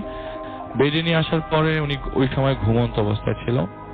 তখন রাসেল ভাই গভীর রাত, এবং হসপিটালটা চারিপাশে বলতে গেলে গাছগাছালি দিয়ে ভরা, এবং যেই রুমটা তাদেরকে দেওয়া হয় রাসেল ভাই 506 নম্বর রুম। আচ্ছা। তো বেবিটা মা তখন প্রচন্ড ঘুমে, গভীর ঘুমে। তো রাত তখন 2টো বাজে।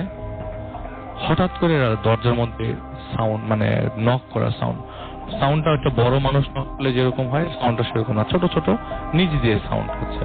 দরজার নিচে যে নক করার সাউন্ড। তো যিনি ছিলেন উনি মনে করেন হয়তো ডিউটি ডক্টর এসছে বা কেউ, দরজাটা খুলি। দরজাটা খুলতেই তিনি দেখেন যে কেউ নাই। আচ্ছা এবং আশেপাশে হেঁটেও কেউ যায়নি। আচ্ছা সাথে সাথে তো খুললেন, যদি কেউ হেঁটে যেত ওই লনটা একটু রাউন্ডেড, যে হসপিটালের রুমটা একদম কর্নারের রুম। তো উনি দরজাটা লাগিয়ে দেয়, ঠিক 5 থেকে 10 সেকেন্ড পর আবারও নক হয়, আবারও দরজাটা খুলে, কিন্তু কাউকে খুঁজে পাচ্ছে না, কোনো কাউকে পাওয়া যায়নি। আচ্ছা তৃতীয়বার, চতুর্থবার, আচ্ছা পঞ্চমবারের বেলায় উনি বিরক্ত হয়ে দরজাটা খুলে, এবং এমন ভাবে খুলে যে এবার দরজা খুলে আমি ডিরেক্টলি নার্সদের রুমে যাব, কে নক করছে এটা একটা মানে কেন নক এরকম হচ্ছে কেন জানার জন্য। নক করেই দেখে কয়েক সেকেন্ডের মাথায় একটি ছোট্ট বেবি কোনা দিয়ে হেঁটে হেঁটে হেঁটে রুমের ভিতরে ঢুকছে, হেঁটে হেঁটে বলে কি হামাগুড়ি দিয়ে। আচ্ছা এবং বেবিটা হচ্ছে ওনারই ভাইয়ের বাচ্চা আর কি, মেয়ে, বেবিটা মেয়ে, মানে মেয়ে বেবি আর কি। আচ্ছা তো সে এতটুকু বাচ্চা তো হামাগুড়ি দিয়ে সম্ভব না আসল ভাই, নিউবর্ন বেবি এবং মেয়েটা মানে বাচ্চাটাকে ইনকিউবেটরে রাখা হয়েছে। রাইট। সে হেঁটে হেঁটে হেঁটে হেঁটে মানে ওনার চোখের সামনে যেটা হচ্ছে, যতটুকু উনি আবার দেখতে পাচ্ছে যে হেঁটে হেঁটে মানে হামাগুড়ি দিয়ে দিয়ে দিয়ে বেডের কাছে গেল, এবং এই বেডের মানে বেডটা তো স্টিলের ছিল, লোহার ছিল, বেডটা বেয়ে বেয়ে খাটের উপর উঠে গেল। আচ্ছা এটা দেখার পর তিনি আর নিজেকে কন্ট্রোল করতে পারেনি এবং এক চিৎকার দিয়ে পড়ে যায়। কিন্তু ওই সময় কেউ তাকে খেয়াল করে নাই কিনা জানি না।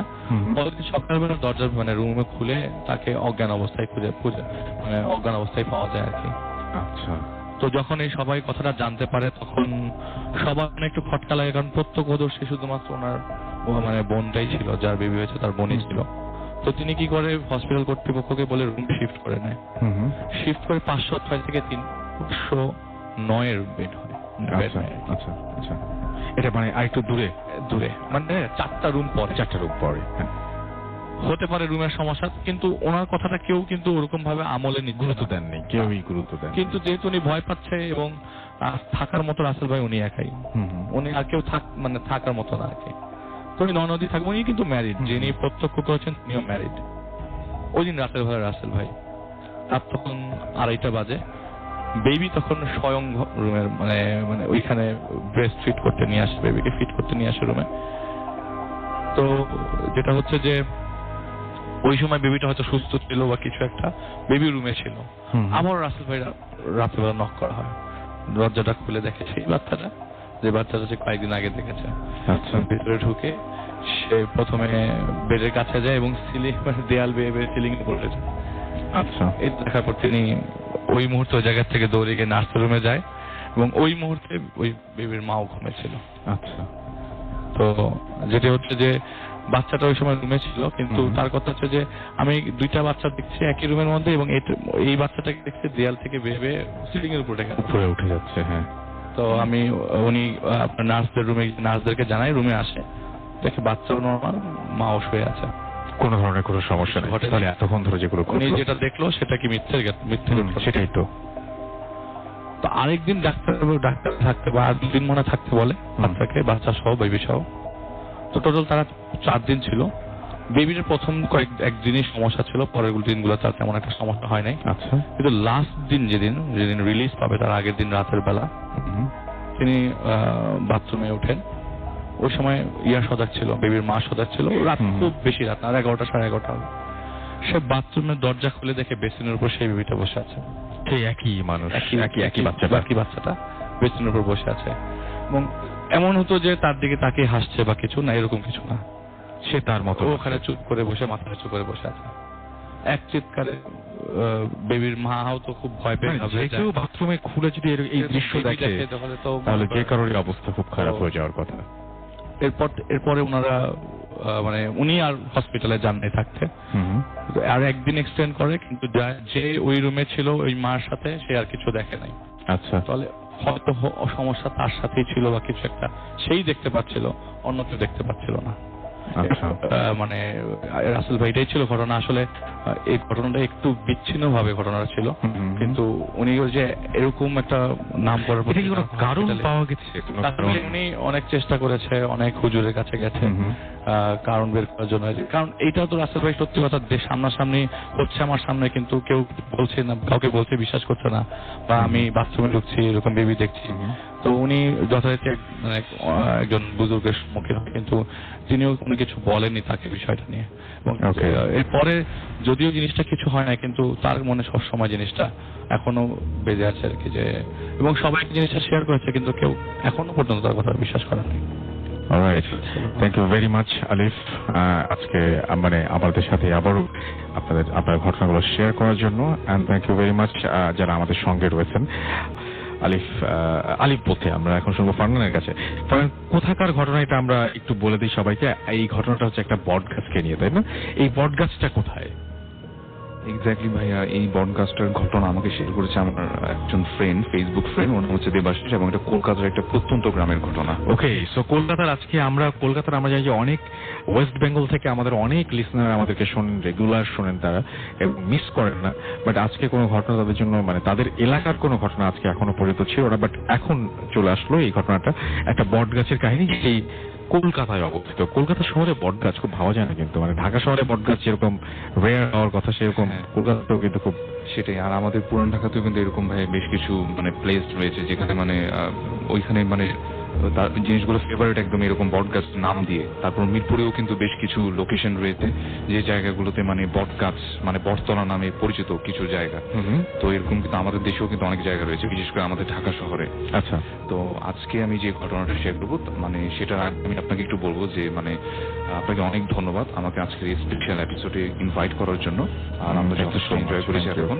আর আমি আমার ঘটনায় চলে যাচ্ছি। আমাকে যে ঘটনাটা শেয়ার করেন সে হচ্ছেন আমার একজন ফেসবুক ফ্রেন্ড, ওর নাম হচ্ছে দেবাশিস, এবং ও থাকে কলকাতায়। আর ও আমাকে যে ঘটনাটা শেয়ার করে সেটা হচ্ছে কলকাতার কোন একটা প্রত্যন্ত গ্রাম অঞ্চলের ঘটনা। এবং এই গ্রামে যে শ্মশান ঘাটটা আছে, মানে সব থেকে বড় যে শ্মশান ঘাটটা, সেই শ্মশান ঘাটটাকে সবাই যেটা বলে যে হ্যাঁ, এই গ্রামে সব থেকে যে বড় শ্মশান ঘাটটা সেটাকে সবাই মানে এক নামে চিনে থাকে, যে মানে মহাশ্মশান নামে চিনে থাকে। এবং এই মহাশ্মশানের অবস্থিত ঠিক নদীর একটা পাড়ে, এবং এই নদীর পাড়ে যে শ্মশান ঘাটটা সেটার পাশে রয়েছে একটি পুরনো মন্দির। আচ্ছা, এবং এটা হচ্ছে কালী মন্দির নামে পরিচিত। এই মন্দিরটা কালী মন্দির নামে পরিচিত সেই গ্রামে। এবং এই মন্দিরটা এবং যে শ্মশান ঘাট, এই দুটার মাঝখানে রয়েছে অনেক পুরনো একটি বট গাছ। আচ্ছা, আর আমি এখানে একটা কথা বলবো যে এখানকার যারা লোকাল রয়েছেন তারা যেটা করতেন, যে যখন কোনো লঞ্চ অথবা কোনো নৌকা ঘাড়ে এসে ভিড়ত, তখন ওখান থেকে যারা যাত্রীরা নেমে আসতো, তারা যখন গ্রামের দিকে চলে যেতেন, তারা ম্যাক্সিমাম সবাই যেটা করতেন যে শ্মশানের পাশে তেঁতুল গাছ তলা একটা নামে জায়গা ছিল, সেইখান দিকে তারা ক্রস করতেন। তেঁতুল গাছ তলা? হ্যাঁ, এখান দিকে তারা ক্রস করতেন। আর শ্মশানের পাশে যে বটগাছটা এবং মন্দিরের সাথে যে বটগাছটা, মানে এখান থেকেও আসলে গ্রামের দিকে যাওয়া যায়, কিন্তু মানে ম্যাক্সিমাম টাইম তারা এই রাস্তাটা ইউজ করতেন না। তারা জানতেন যে মানে এখানে একটা মিথ প্রচলিত রয়েছে তাদের এই বটগাছটা সম্পর্কে। আমি মিথটার কথা একটু পরিচয় দিব আপনাদেরকে, যে এখানে যে কালী মন্দির, যে মন্দিরটার কথা আমি বললাম, এখানে যারা পুরোহিত থাকেন প্লাস এই গ্রাম অঞ্চলে যারা মানে থাকেন, তারা সবাই এই বটগাছটাকে একটা কার্সড মনে করে, মানে অভিশপ্ত একটা বটগাছ মনে করে। এবং এটা কখন থেকে অভিশপ্ত, কিভাবে অভিশপ্ত হলো সেটা সঠিক ইনফরমেশন কেউ জানে না আসলে, কারণ অনেক পুরনো বটগাছটা। তবে এখানকার যারা অনেক পুরনো তাদেরকে জিজ্ঞেস করলে ওনারা বলেন যে কোনো এক সময় কোনো একজন মানে কোন এক বৃদ্ধ মহিলা, বৃদ্ধ ঠিক বলা যাবে না, মানে মাঝ বয়স থেকে আরো বেশি হবে, মানে 50 হবে এরকম হবে, এরকম একজন মানে কোন একটা পাগল মহিলা এখানে থাকবে বটগাছটা নিচে। এবং সে একদিন নাকি মানে সবাই তাকে পায় বটগাছটার সাথে মানে ফাঁসিতে ঝোলা অবস্থায়। সবাই ধারণা করে নেয় যে সে সুইসাইড করেছে। এবং এরপর থেকে এই জায়গাটাতে মানুষ অনেক কিছু দেখা শুরু করে, এবং এখানকার লোকাল যারা তারা এটাকে বিশ্বাস করে যে সেই হয়তোবা সেই মানে যে মহিলাটা মারা গিয়েছে তারই হয়তো কোনো বিদ্রোহী আত্মা এই বটগাছটাতে থেকে গেছে, এবং সেটা আর কখনো যায়নি, এবং যেটা সময় যাচ্ছে এবং সেটা আরো শক্তিশালী এবং ভয়ানক হচ্ছে এবং মানুষের ক্ষতি করে যারা এই বটগাছটার নিচে আসে। বিশেষ করে বিকেলের পরপর যে সময়টা এবং সন্ধ্যার পরপরে মানে রাতের দিকে যে সময়গুলো, এই সময়গুলো এই জায়গাটাতে কেউই আসে না বলতে গেলে। আচ্ছা, আর আর আশেপাশে যে গ্রাম অঞ্চলে যারা আছেন তারা সবাই যেটা করেন যে ওই মহাশ্মশানের রাস্তাটা সবাই ইউজ করে। তো এরকমই গ্রামের একজন মানে বাসিন্দা যে কিনা এরকম তার ফিরতে ফিরতে মানে তার ঘাটে ফিরতে ফিরতে বেশ রাত্র হয়ে যায় এবং সেটা ছিল অনেক প্রচন্ড ঝড় বৃষ্টির রাত। আচ্ছা।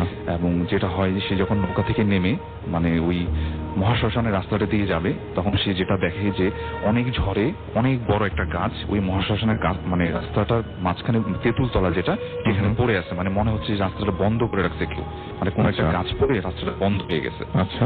তো উনি তখন বেশ ভয় পেয়ে যায় যে ঘটনা কি, আমি তো এখন এই গাছটাকে মানে পার করে ওইভাবে যেতে পারতেছি না ওই পাশটাতে। তো সে যখন চিন্তা করে আমার তো একটা রাস্তাই খোলা এবং সেটা হচ্ছে সেই যে বটতলা, সেই বটতলা দিয়ে চলে আসতে হবে তাকে, আর কোনো রাস্তা তার কাছে নেই। ওকে।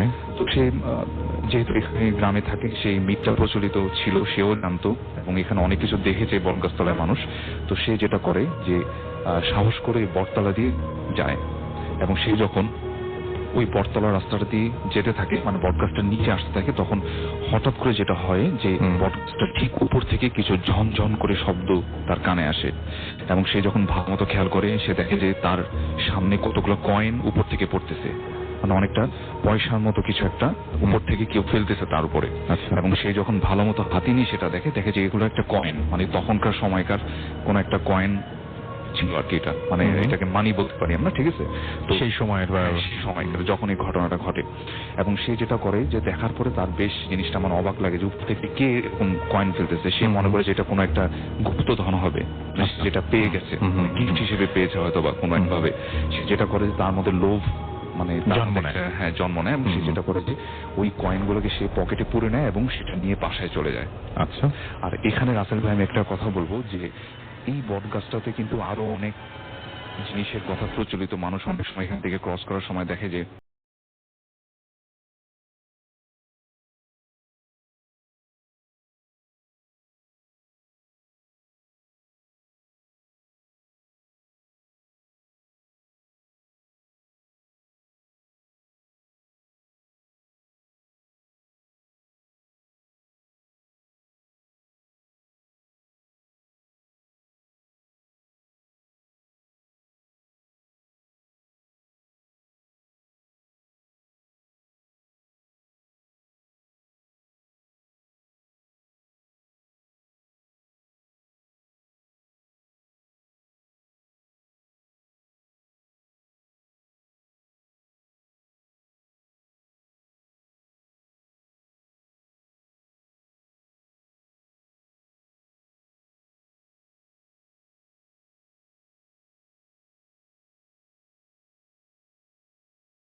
Thank you very much. আমরা এখন আসসালামু আলাইকুম রাসেল ভাই, আমি রাকিবুল আলম চৌহান বলছি। রাসেল ভাই, আমি আজকে আপনার সাথে যে আমার এক্সপেরিয়েন্সটা শেয়ার করব সেটা আমার সাথে লাস্ট 2.5 months ago এরকম আগে আমার সাথে ঘটে। আমি, আমার একজন কলিগ আর একটা ছোট ভাই মিলে আমরা একটা সিটিতে একদিনের ট্যুর করি। সেটা port Arthur in Texas. Port Arthur Texas, এটা টেক্সাসের ঠিক লাস্টের দিকে অবস্থিত এবং বলে রাখা ভালো যে গালফ অফ মেক্সিকো এটার সাথে অ্যাটাচড। তো যাই হোক, আমাদের স্কেজুল অনুযায়ী আমরা সেখানে আমরা রাত 12টার দিকে বাই বাসে সেখানে যাই। সেখানে যাওয়ার পরে আমাদের সাথে কোনো ভেহিকল না থাকায় ওখানে আমরা অনেক ট্যাক্সি খোঁজাখুঁজি করি এবং ওখানে যাওয়ার পরে আমরা জিনিস ডিসকভার করি যে পোর্ট আর্থার সিটিটা খুবই ছোট একটা সিটি এবং খুব নির্জন একটা সিটি। তো যাই হোক, আমাদের সাথে আরেকটা প্যাসেঞ্জার ছিল, সে সেখানেই নেমেছে। তো তাকে রিসিভ করার জন্য একটা লোক আসে এবং আমি তাদেরকে আমাদের সিচুয়েশন বলি যে এরকম আমাদের সাথে কোনো ভেহিকেল নেই, তুমি কি আমাদেরকে কোনো আশেপাশে কোনো মোটেলে রাইড দিতে পারবা কিনা। তো সে আমাকে বলে ঠিক আছে, ওকে, পাশে একটা মোটেল আছে বিচের সাথে, ওখানে চলো, ওখানে আমি তোমাদেরকে নামাই দিব।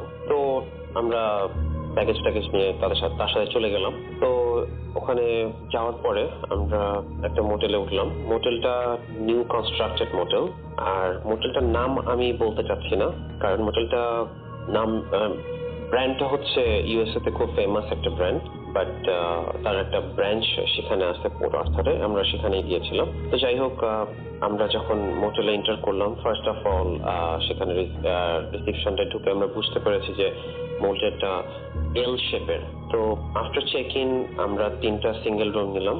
First and second one is in ground floor and third one is in the third floor. So আমাদের ব্যাগেজ নিয়ে আমরা যখন 3জনই, কারণ লিফটটা হচ্ছে একেবারে শেষের দিকে এবং আমি যে রুমে ছিলাম লাস্টের রুমটা, তার সাথে লিফট এবং এক্সিট ডোর। তো আমরা 3জন সোজা করিডোর দিয়ে হেঁটে যাচ্ছি, সবাই একসাথে গেলাম। আমি আমার রুমে ঢুকলাম, আমার ছোট ভাইটা সেও একটা রুমে ঢুকলো এবং পরে লিফট দিয়ে আমার কলিগটা সে তার থার্ড ফ্লোরে চলে গেল। তো অনেক রাত হয়ে গেছে, আমি জাস্ট ফ্রেশ হয়ে শুয়ে পড়লাম। আমি প্রায় আধা ঘন্টা মতো জেগেছিলাম, তারপরে আমার চোখে ঘুম আসার কারণে মানে চোখটা প্রায় লেগে আসছিল এরকম অবস্থা। Then I just discovered that like someone is just walking around my bed. আমার মনে হচ্ছিল যে কেউ যদি পা ঘেঁষে কার্পেটের উপরে হাঁটে, সেরকম একটা আওয়াজ আমার কানে ভেসে আসছে এবং খুবই খুবই লাউড টাইপের আওয়াজ। তো এরপরে আমি আমার চোখটা খুলি, আমি লাইট জ্বালাই, আমি উঠে পড়ি, লাইট জ্বালানোর পরে আমি জাস্ট লাইক চিন্তা করি যে মানে আমি কি শুনতেছি, কারণ আমার রুমে তো কেউ নাই। তো আমার ফিল হচ্ছে যে somebody was walking around my bed. So এরপরে জাস্ট কিছুক্ষণ 5 মিনিটের মতো আমি বসে থাকি সেখানে, বেডের উপরে বসে চিন্তা করি। পরে চিন্তা করছি না, আমার ভালো লাগতেছে না, বাট খুব টায়ার্ড ছিলাম। তো জাস্ট আমি 10-15 মিনিট এভাবেই মানে হেলান দিয়ে বসেছিলাম। তারপরে আবার লাইটটা অফ করে দিয়ে রেস্টরুমের লাইটটা জ্বালিয়ে রেখে দরজাটা হালকা খোলা রেখে আমি দেন রুমে অন্ধকার না থাকে এই জন্য আমি অন্ধকার না করে আমি শুয়ে পড়ি। Just 5 minutes and 10 minutes gone, দেন আমার ডোরে খুব জোরে ধাক্কায় একটা আওয়াজ আসে। আমি আবার উঠে লাইট জ্বালায় ডোরটা খুলি। খোলার পরে দেখি যে আমার যে ছোট ভাইটা সে তার রুম থেকে চলে এসছে এবং খুব জোরে হাঁপাচ্ছে সে। আমি তাকে জিজ্ঞাসা করি হোয়াটস গোয়িং অন, তুমি এরকম হাঁপাচ্ছ কি জন্য? সে কোনো কথা অ্যান্সার না দিয়ে সে আমাকে ধাক্কা দিয়ে মানে আমার রুমে ঢুকে সাথে দরজাটা বন্ধ করে দেয় এবং সে তখনও মানে ঠিক নর্মাল না, সে খুবই মানে আমি তার চেহারা থেকে বুঝতে পারতেছি যে খুব ভয় পাইছে এবং সে মানে হাঁপাচ্ছে। আমি তাকে বললাম হোয়াটস গোয়িং অন, কি হয়েছে, বসো। তাকে আমি পানি দিলাম, সে জাস্ট পানি খাইলো। পানি খাওয়ার পরে সে বসে আমাকে বলতেছে ভাইয়া আমি আমার রুমে থাকতে পারবো না। আমি বললাম কেন, কি হয়েছে, কোনো সমস্যা?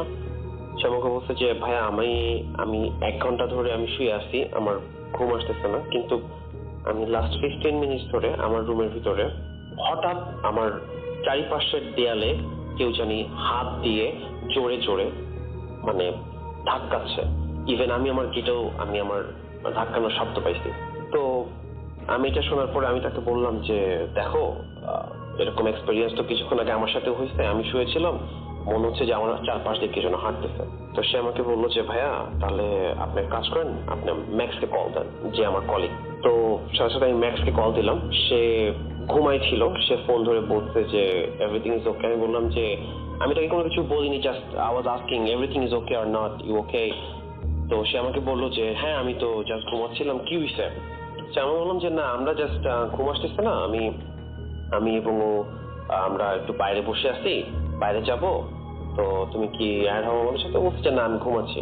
তো আমি বলছি ঠিক আছে, ওকে, জাস্ট কন্টিনিউয়াসলি। তো আমরা কি করলাম, আমরা তখন রুম থেকে বের হয়ে আসলাম। ও তো ওর রুমে যাবেই না, আমি ওকে নিয়ে বাইরে আসলাম। বাইরে আসে আমরা জাস্ট একটু স্মোক করলাম। দেন কিছুক্ষণ পরে আমি বললাম যে চলো তুমি তোমার রুমে যাও, আমি রুমে চলে যাই, কারণ অনেক আমরা জার্নি করে আসছি, আমাদের ঘুমাতে হবে।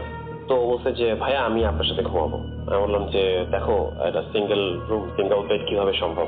তো বলছে যে না ভাই, আমি দরকার হলে আমি নিজে শুবো, তবু আমি আপনার সাথে থাকবো, আমি আমার রুমে ব্যাক করতে পারবো না। তো ওর ভয়ের সিচুয়েশন দেখে আমি বললাম ঠিক আছে, okay, we can manage it, no problem.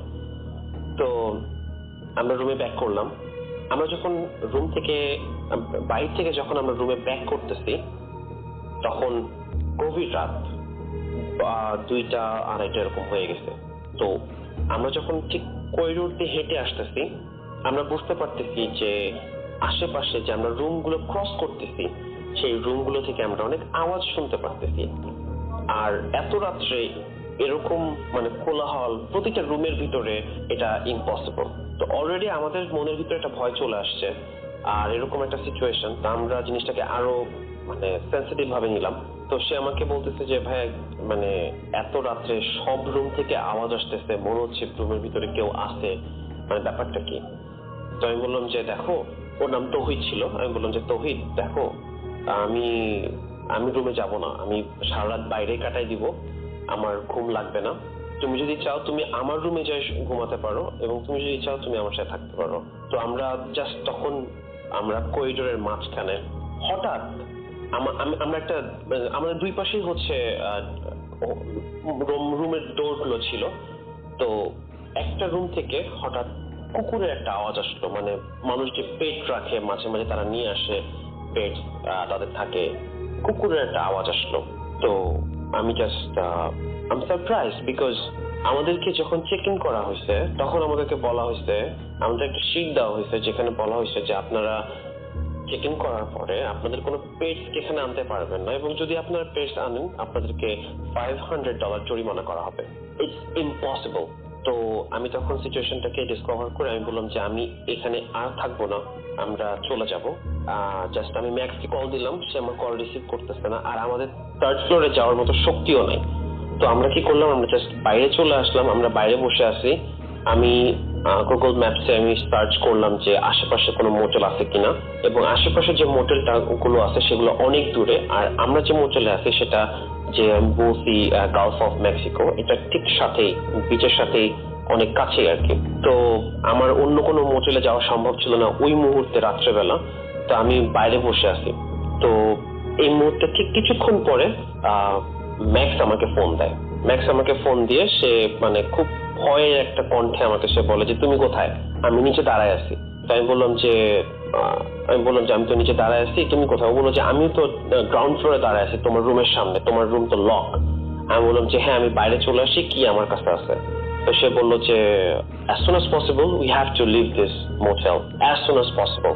আমি বললাম যে কি ব্যাপার, আমাদের তো ট্রিপ শুরুই হয়নি, এখানে শেষ করবো কিভাবে, কারণ আশেপাশে কোনো মোটেল নাই, অলরেডি সার্চেড। তো সে আমাকে বলে যে আমি কোনো কথা শুনতে চাই না, কোনো কথা বলবো না আমি এখন, জাস্ট তুমি কোথায় আমাকে বলো। আমি বললাম যে আমি সুইমিং পুলের পাশে দাঁড়ায় আছি, মোটেলের ঠিক পিছনের দিকে, তুমি চলে আসো। সে আমার যে পাশে এক্সিট ডোর ছিল আমার রুমের পাশে, সেই এক্সিট ডোর দিয়ে সে চলে এসে আমাকে বললো যে where is your luggage, take it, we have to leave this motel as soon as possible। তো আমি তাকে অনেক কিছু কোশ্চেন করার চেষ্টা করতেছি, কিন্তু সে আমাকে কোনোভাবে উত্তর দেয় না, সে প্রচুর ভয়ভীত অবস্থায় আছে। আর আমি বলে রাখি সে একজন হোয়াইট ছেলে, এবং আমেরিকানদের সাধারণত এতটা ভয় পাওয়া মানে এক্সট্রিম পর্যায়ে চলে গেছে কোনো কিছু, সে এমন কিছু দেখছে বা কোনো কিছু এক্সপেরিয়েন্স করছে যে সেটা বলতে যাচ্ছে না। আর মানে সে আমাকে ওই মুহূর্তে সে আমাকে বলতেছে যে we have to leave this place। so আমরা তিনজন একসাথে সবার রুমে এক এক করে যে তিনজন একসাথে আমাদের যেটা ছিল লাগেজ নিয়ে আমরা চলে আসি, এবং ওই সময় চেক ইন অফ ছিল, check in check out off ছিল, কারণ রিসেপশন তখন খোলা নেই, ছোট একটা মোটেল ছিল। সো আমরা কি করলাম, জাস্ট আমাদের রুমের ইলেকট্রনিক কি গুলো প্যাক করে ওখানে রিসেপশনে রেখে জাস্ট নোট রেখে গেলাম যে we are living for some emergency problems. তো এই মুহূর্তে আমরা লিভ কিভাবে করবো, আমরা একটা পাশে একটা সিটি ছিল যেটাকে বলা হয় বোমাট ফিডার। তো সেখান থেকে আমরা ট্যাক্সি কল করলাম, সেটা একটা বড় সিটি ছিল, সেখানে ট্যাক্সি কল করলাম। ওখান থেকে প্রায় 30 মিনিট লাগে ট্যাক্সিটা আসতে। আসার পরে আমরা ট্যাক্সিতে করে আমরা ডিরেক্টলি বলি যে we have to go Louisiana as soon as possible, so how long it can be take. তো ও আমাকে বলে যে এখান থেকে প্রায় 2 আওয়ার্সের জার্নি। তো আমরা ট্যাক্সিতে করে ওখান থেকে সেই দিন রাত্রিবেলা সেখান থেকে লিভ করি। তো এটাই ছিল আমার একটা এক্সপিরিয়েন্স রিসেন্ট। এবং রাসেল ভাই, যেটা আমি লাস্টে বলবো, সেই ট্যাক্সি ড্রাইভারের কাছ থেকে আমরা জানতে পারি যে মোটেলটাতে আমরা উঠছিলাম সেটা একটা পুরনো বাড়ি ছিল, অনেক পুরনো একটা বাড়ি ছিল। এবং যে ট্যাক্সি ড্রাইভারটা, সে এই Port Arthur, he is born and raised in Port Arthur. So সে আমাকে বললো যে এরকম, ভাইয়া এই যে আপনারা যে মোটেলটাতে উঠছেন বিচের পাশে, এটা একটা অনেক পুরনো একটা বাড়ি ছিল, এখানে একটা ওল্ড ফ্যামিলি থাকতো, অনলি একটা ওল্ড লোক এবং একটা তার ওয়াইফ থাকতো। বাড়িটা একটু বড় ছিল, সেটাকে ভেঙে এটা করা হয়েছে এবং এই বাসায় কেউ আসতে পারতো না। এই বাসায় মানে কেউ আসতে পারতো না, কোনো গেস্ট বা তাদের ছেলে মেয়ে পর্যন্ত এখানে আসতে পারতো না। তো তারা পরে এটাকে সেল করে তারা কোথায় চলে গেছে কেউ জানে না। শুধু এখানে যে নতুন প্রপার্টি করা হয়েছে, ইট মিনস যে মোটেলটা করা হয়েছে সেটা নতুন নিউ কনস্ট্রাক্টেড মোটেল করা হয়েছে। এরপরে আমরা ওখানে আমি ওর কাছে শুনতেও চাইনি কোনো কিছু, দেন আমরা লুজিয়ানাতে ব্যাক করি। এই ছিল ভাই আমার কাহিনী। Thank you very much for sharing. Next আবার কথা হবে। Thank you. সরাসরি বাবু ভাইয়ের কাছে এখন ঘটনা শুনতে। এবং বাবু ভাই, এই ঘটনাটা কোথাকার যদি আমাদের আগে বলেন। এটা ফ্লোরিডার ঘটনা, এটা ইউনাইটেড স্টেটস এর ফ্লোরিডার ঘটনা। ওকে। বয়েন্টন বিচ এলাকার, ওখানে আপনার একটা বড় পুকুর ছিল এবং পুকুরটার আশপাশে হচ্ছে আপনার সুগার কেন ফিল্ড এলাকা। হ্যাঁ, মানে তার মাঝখানে একটা বড় পুকুর এবং পুকুরটার পাশে একটা বাড়ি ছিল আর কি। তো এই ঘটনা আমাকে বলেছে গ্যারি নামে একজন। হি ওয়াজ এ নোন পারসন টু মি, আমাকে চিনতাম গ্যারিকে আগে থেকে। রাইট, গ্যারি বলেছিল আগে যে ওই পুকুরটার পাশে একটা বাড়ি ছিল, সেই বাড়িতে আপনার একটা বাবা মা আর একটা মেয়ে থাকতো আর কি। তো মেয়েটা কোনো একটা কারণে বাবা মার উপর রাগ করে মানে ঝগড়াঝাটি করে এবং সে মানে খুব জিদ করে পুকুরের মধ্যে আপনার শুয়ে থাকে আর কি, জিদ করে।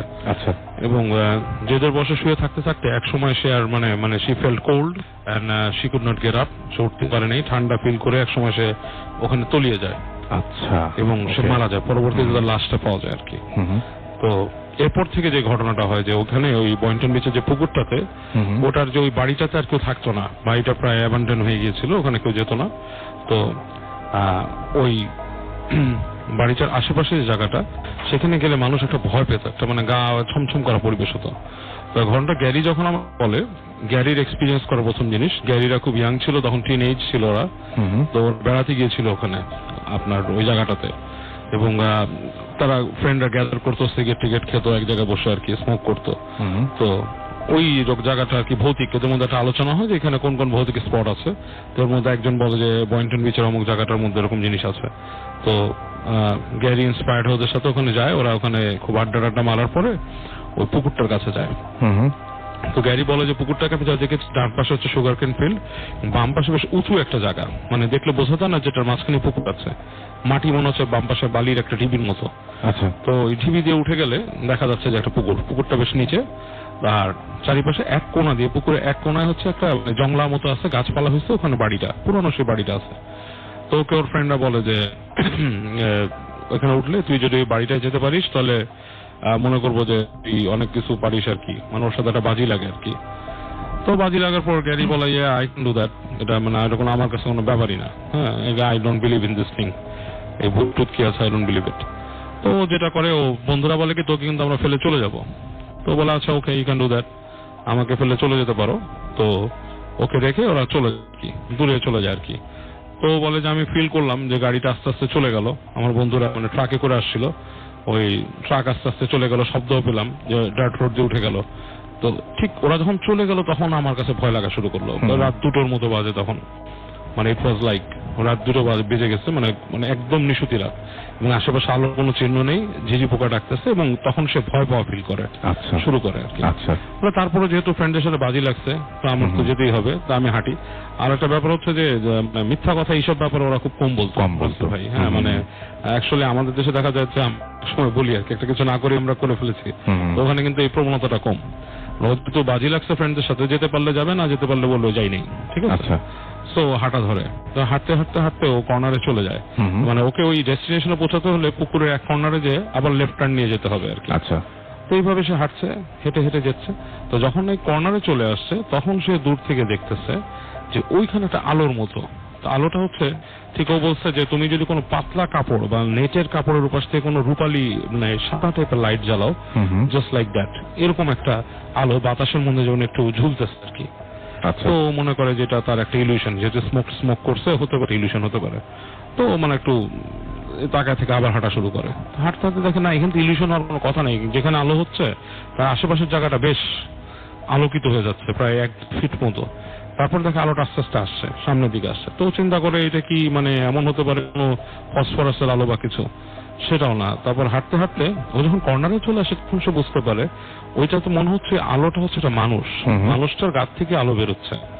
এবং দ্যাট ইজ লাইক আপনার মানে কোনো মানুষ যদি গ্লিড করতে থাকে বা কোনো মানুষ গ্লোয়িং কোনো মানুষ থাকে যার গা থেকে আলো বেরোচ্ছে, এরকম একটা মানুষ হেঁটে হেঁটে আসতেছে। এবং আরো যখন কাছে আসছে, প্রায় আরো ধরেন ওই ডিস্টেন্স থেকে আরো 200 ফিট কাছে, তখন সে দেখে বুঝতেছে এটা একটা মেয়ে মানুষ, একটা মেয়ে একটা নাইট গাউন টাইপের পরে আছে, এবং মনে হচ্ছে তার গা থেকে আলো বেরোচ্ছে। তাই সে গ্যারি দৌড় দেয় আর কি। সে দৌড় দিয়ে আসে, এসে মানে আপনার নিচ দিয়ে নেমে আসে, নেমে এসে হাতড়ে পাশে এক সময় যে দেখে যে ওর বন্ধুদের গাড়ির হেডলাইট দেখা যাচ্ছে দূর থেকে, ওরাও আসে। তো এসে বন্ধুদেরকে বলে এরকম দেখ,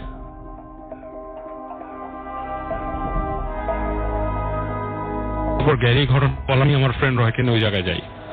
তো যখন আমরাও জায়গাটায় যাই, ঠিক ওই সেম ডার্ট রোড ওখানে আবিষ্কার করি, এবং ডার্ট রোড আছে, ঠিক সেই সুগার ক্যান ফিল্ডও আছে, এবং সেই পুকুরটার যে উঁচু ঢিবিটা সেটাও দেখি, এবং ওই ঢিবি দিয়ে উপরে উঠি। ওঠার পর দূরে দেখি সে বাড়িটা আছে। বাট আসলে রাসেল ভাই মানে আর কি, আসলে আমাদের সময় সুযোগ হয়নি ওই কাছাকাছি যে কিছু দেখা যায় কিনা এরকম দেখার। এই ছিল ঘটনা। থ্যাংক ইউ ভেরি মাচ আপনার ঘটনার জন্য বাবু ভাই, এবং আশা করছি যে আমরা আপনার কাছ থেকে পরবর্তীতে আরো ঘটনা শুনবো। আপাতত কিছু এসএমএস নিব। Thank you. ওকে, আমরা থ্যাংক ইউ ভেরি মাচ আমাদের সাথে ঘটনা শেয়ার করার জন্য। আমরা চলে যাব, কিছু এসএমএস পড়বো আমরা, এবং আমাদেরকে যারা এসএমএস পাঠাচ্ছেন আমি দেখতে পাচ্ছি এখনো এত রাত পর্যন্ত এফএম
তারপরে আবারও ফিরে আসবো আপনাদের কাছে।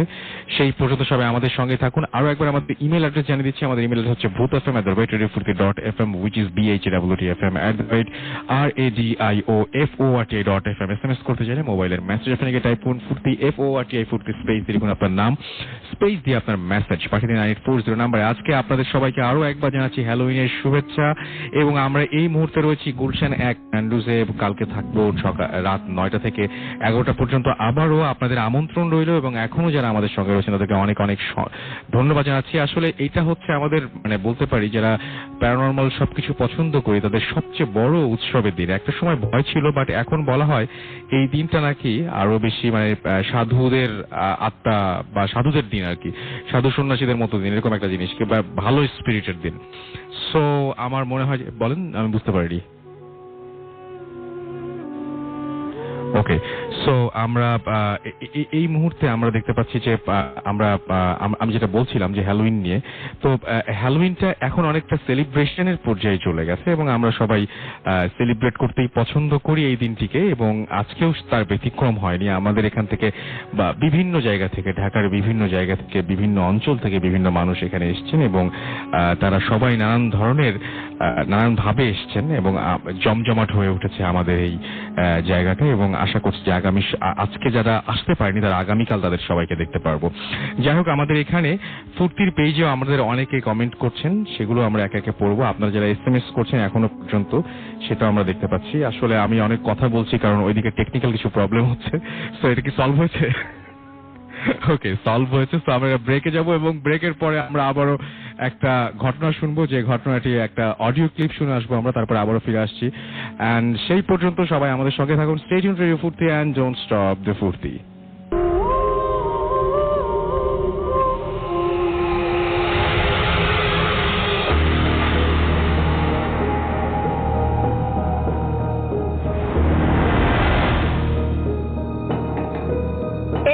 Hi, my name is Mariam Islam MJ and I am from America. I'm currently residing in Dhaka City and I'm 22 years old and I'm a private student.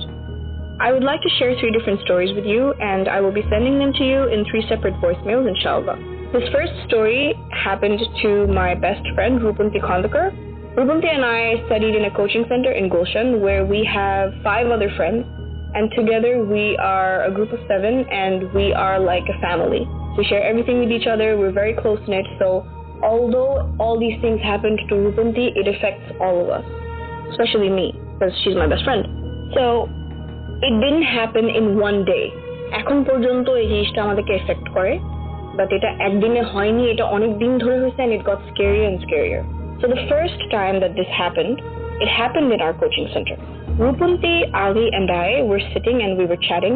After a while, Rupanti had accounting class, so she had to go to class, and Ali and I left. We said bye to her and we went.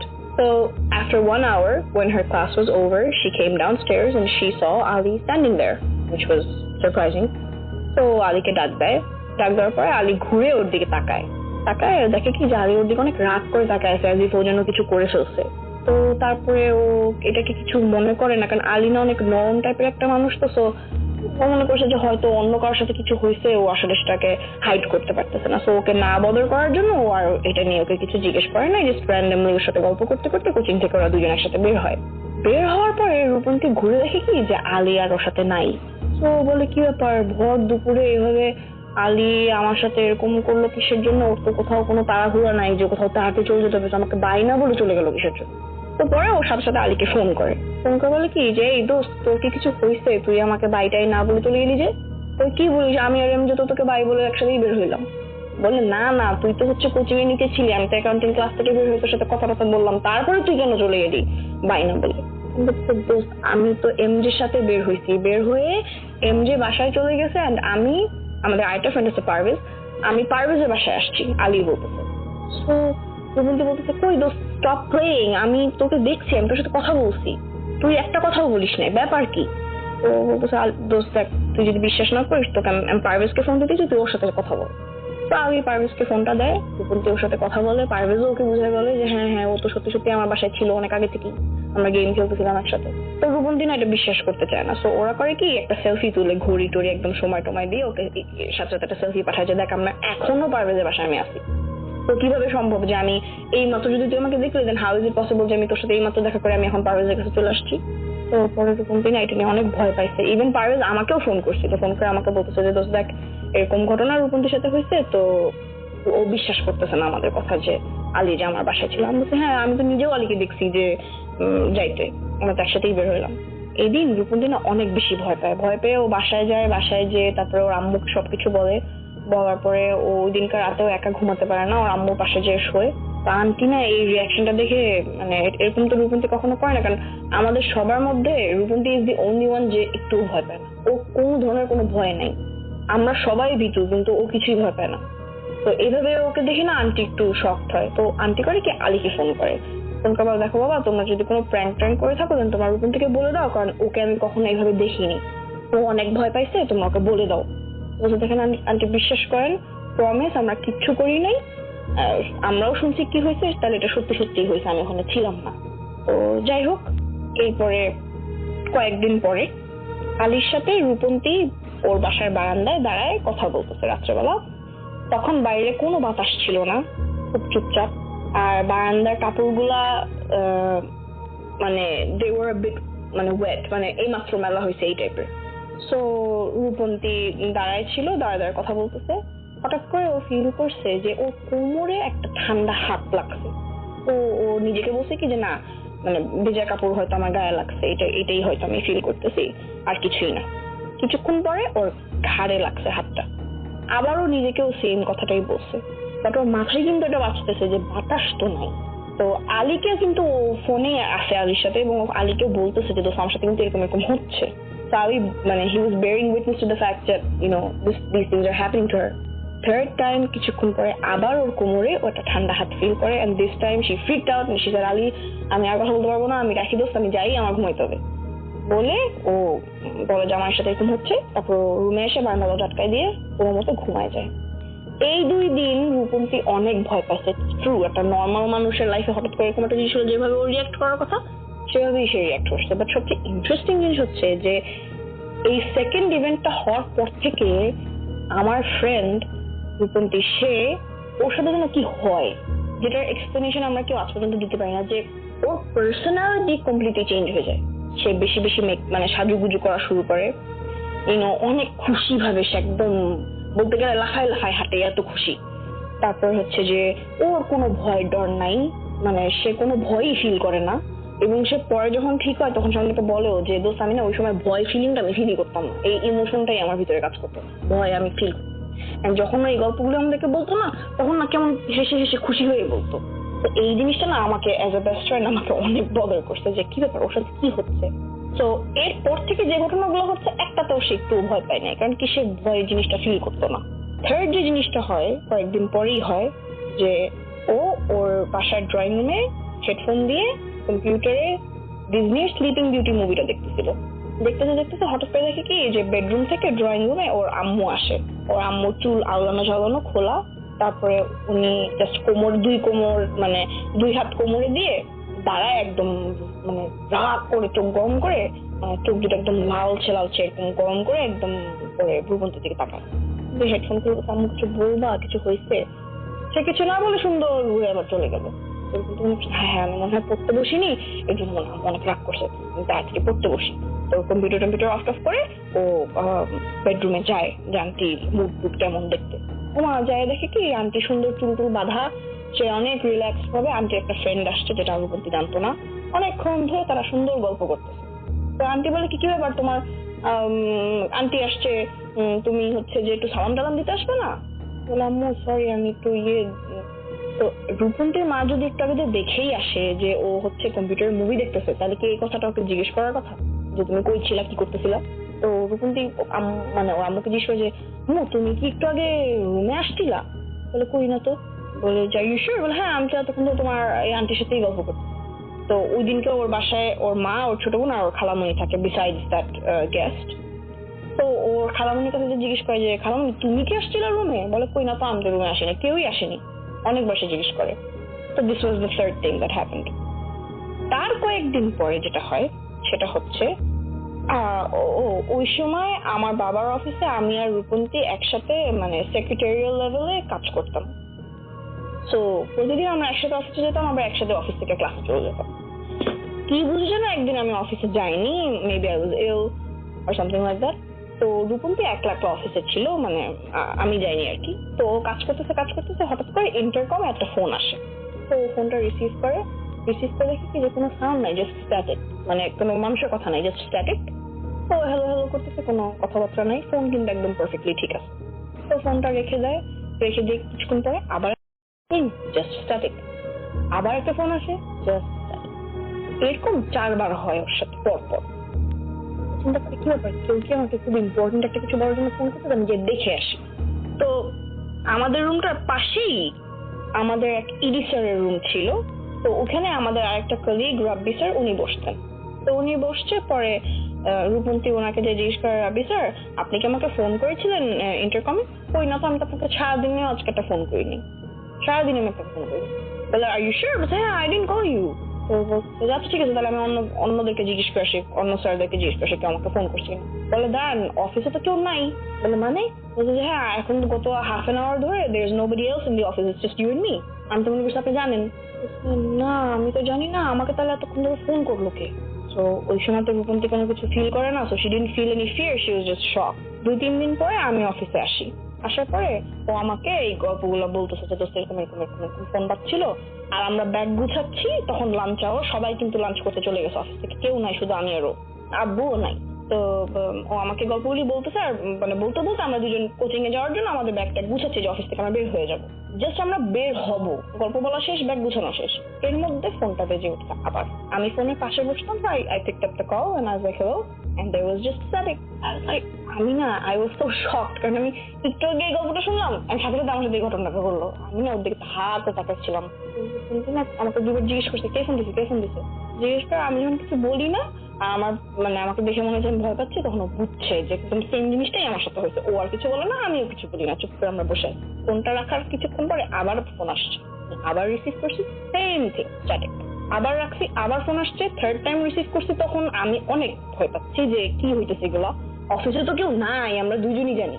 তারপরে phone রেখে দেওয়ার পরে fourth time যখন phone পাচ্ছি, আমরা দুইজন ওরে আল্লাহ গো ওরে মা গো করে দৌড় দিয়ে আমরা একদম দিয়ে অফিস থেকে দৌড়ায় বের হয়ে, দৌড়ায় সিঁড়ি দিয়ে নামে, দৌড়ায় রিক্সায় উঠে কোচিং। তো যখন আমি কোচিং এ যাচ্ছি ওর সাথে, তখন আমি বলতে দেখতে এত কিছু হচ্ছে, আমার না খুব ভয় লাগতেছে, তুই একটা কাজ আমাকে একটা জিনিস প্রমিস কর, যে তুই মাগরিবের আগে দিয়ে বা ওই সন্ধ্যার সময় ওই টাইমটাতে কোনো অন্ধকার জায়গায় থাকবি না, তারপর হচ্ছে যে মানে বাইরে থাকবি না, বাথরুমে যাবি না, এই টাইমটাতে তুই একটু কেয়ারফুল থাকবি। আচ্ছা ঠিক আছে, তো I promise I'll take care of myself.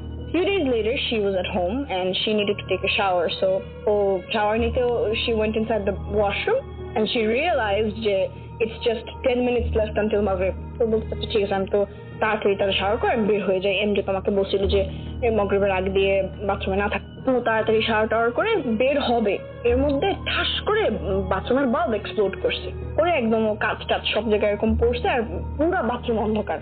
এখন ও তো ভয় চোটে নড়তেও পারতেছে না, কারণ কি মানে অন্ধকারের ভয় না, জাস্ট কাছে যদি পাড়ার লাগে এই ভয়তে ও নড়তেছে না। পরে ওর হাত দিয়ে শাওয়ারটা অন করে, মানে পানিটা যাতে কাঁচগুলো একটু সরে, তারপরে কিছুক্ষণ শাওয়ার অন রেখে তারপরে ও হচ্ছে বাথরুম থেকে বের হয়। সবচেয়ে ইন্টারেস্টিং জিনিস হচ্ছে যে লাইটটা এক্সপ্লোড করার সাথে সাথে মাগরিবের আযান দেয়। তারপরে ও বাথরুম থেকে বের হয়, কিছুদিন পরে আমাকে স্টোরিটাও শোনানো হয়। ও কোনো ভয় পায় না, আমি তো ভয়তে শেষ।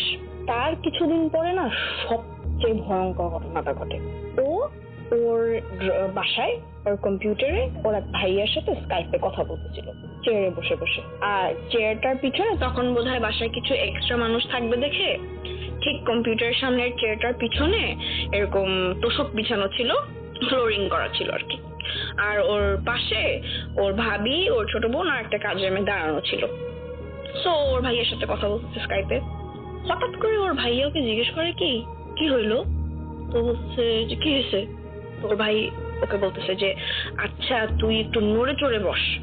এটা বলার পরে রূপন্তী একটু কনসিয়াস হলো অফ হার সারাউন্ডিংস, এন্ড ও দেখে কি যে ওর নিচে কোনো চেয়ার নাই। পাশে তাকায় দেখে ওর ভাবি, ওর ছোট বোন, ওর কাজের মেয়েটা সবাই ওর দিকে হা করে ভয় তাকায় আছে। সবচেয়ে ইন্টারেস্টিং জিনিস হচ্ছে, আমি তো দেখলে কি করতাম, আমি সাথে সাথে দাঁড়ায় যেতাম। ও কিন্তু মানে she didn't even move. She just sat there and she was literally floating on the air. She was sitting একদম পুরা নরমালি মানুষ ভাবে রিল্যাক্স ভাবে বসে সে বাতাসের মধ্যে বসে আছে। নিচে কিন্তু কোনো চেয়ার নাই। চেয়ারটা অটোমেটিকলি ও কথা বলতে বলতে সবাই দেখছে, ওর ভাইয়া দেখছে, ভাবি দেখছে, ওর ছোট বোন দেখছে, কাজের মেয়েটা দেখছে, সবাই দেখছে যে চেয়ারটা একদম ড্রিম করে ফট করে ওর নিচ থেকে সরে যেয়ে তোষক সহ ঠেলে একদম দেওয়ালের সাথে যে লেগে গেছে। ও কিছু ফিলও করেনি। এরপরে ও আস্তে করে উঠে দাঁড়াইলো। দাঁড়ানোর পরে সবাই তো এটা নিয়ে মানে আতঙ্কিত যে কি অবস্থা এগুলো। তাই ও তো তখনও কোনো she doesn't feel that scared, so ও এটা নিয়ে আসলে কোনো কিছু মাইন্ড করে না, ভয় পায় নাই, কিছুই হয় নাই ওর। ইনফ্যাক্ট কয়েকদিন পর যখন আমাকে এই স্টোরিও বলছে, কি সুন্দর হেসে হেসে বলতেছে যে হ্যাঁ আমার সাথে যে ভূতটা আছে ওই ভূতটা তো অনেক ভালো ভূত, ও তো হচ্ছে যে আমার নিচে ইনভিজিবল চেয়ার বানায় দেয়। ইট ওয়াজ সো স্কেরি বিকজ আমি কোনোদিনও এক্সপেক্ট করি নাই যে ও এইভাবে রিঅ্যাক্ট করবে। So মানে this was like extremely scary for us, and then after that এরপর থেকে লাইক কোনো কিছু হইতো না তেমন, এরকম সিভিয়ার কোনো কিছু হয় নাই। বাট কিছুদিন পরই ও এরকম ফিল করতো যে ওর ঘাড়ে বা ওর কোমরে কেউ হাত দেয়। আর হচ্ছে ইভেন একদিন আমার সামনেও এই ঘটনাটা করছে যে আমরা একটা ক্যাফেটেরিয়া হেঁটে হেঁটে যাচ্ছি, আমি পারভেজ আর রূপন্তী, তো আমি আর পারভেজ একটু আগাই গেছি, ও একটু পিছনে আছে। তারপর ও ফিল করছে যে ওর কোমরে কেউ একজন হাত দিয়েছে, পিছনে দেখে কেউ নাই, আমরাও দিই নেই আর পিছনে কেউ ছিল না রাস্তায়। এরকম ওর সাথে প্রায় সময়তেই হয়, কিন্তু অ্যাটলিস্ট কোনো মেজর কোনো ইনসিডেন্ট হয় না। And আস্তে আস্তে she became back to normal and she started feeling fear again, and when she remembered these events they scared her a lot, and she was normal again. A few weeks ago ও আমার বাসায় slip over জন্য আসছে, তো আমরা গল্প টল্প করে ঘুমাই পড়ছি। সকালবেলা আমি একটু মানে ডিপ স্লিপার, সো দেখি কি ও আমাকে ডাকতেছে, দোস্ত উঠে দেখি কি ও না একটু শক্ত ভাবে টেনশন করে কেমন জানি বসে আছে। আমি বলছি কি হয়েছে তোর? তো বলতেছে কি যে শোন আমি না আজকে অনেক ভয়ের একটা স্বপ্ন দেখছি। For her privacy I will not tell you what the dream was, but it was a very vivid dream, it was very scary. ও আমাকে পুরো স্টোরিটা বললো যে ও স্বপ্নে কি দেখছে। আমিও অনেক ভয় পেয়েছি। তা আমি বসে ওকে কিছু বললাম যে তুই এটা করিস, নামাজ পড়িস, এভাবে এটা করিস, এই দোয়া পড়িস, ওই দোয়া পড়িস। তারপরে কথাটা বলার পরে আমরা দুজন অনেক ভয় পেয়ে আমি বিছানা থেকে আমি বলতেছি যে আচ্ছা ঠিক আছে আমি হাত মুখ ধুয়ে আসি। বিছানা থেকে নেমে আমি চিন্তা করতে করতে আমি ওয়াশরুমে গেলাম, যে আমি ব্রাশ করে হাত মুখ ধুচ্ছি, তো মুখটা খালি ধুয়ে হাতটা নামানোর সাথে সাথে আমি আয়নার দিকে তাকাই, দেখি কি যে আমার গলাকে যেন চেপে ধরছে। And I was also feeling it. Someone was suffocating me, and there was no one else in the washroom except for me, and I could see nothing in the mirror, but I could see যে আমার গলা যদি যখন কেউ চেপে ধরে তাহলে আমার গলাটার উপর একটা কম্প্রেশন পড়বে না, ওই মানে চাপ দিলে যেরকম হয়, আমি ওই জিনিসটা পুরো আয়নায় দেখতে পারতেছি। আমার কি পরিমাণ ভয় লাগছে, কারণ আমার সাথে কখনো এরকম কোনো কিছু হয় না, স্পেশালি আমার গায়ে কোনো কিছু এরকম টাচ করছে কখনো আমার সাথে কোনো কিছু হয় না। That was the first time. সাথে আমার চোখ লাল হয়ে গেছে, আমি শ্বাস নিতে পারতেছিলাম না, আমি কাশতে চেষ্টা করতেছিলাম, আমি কেমন জানি আমার খুব অস্থির লাগতেছিল। বাট সিঙ্কটার পাশেই একদম দরজাটা, তো আমি তাড়াতাড়ি দরজার হ্যান্ডেলটা খুলে আমি বাথরুম থেকে হুড়মুড় করে বের হয়ে মানে বিছানার উপর এরকম দুই হাত দিয়ে ভর দিয়ে জোরে জোরে এরকম শ্বাস নিতেছি।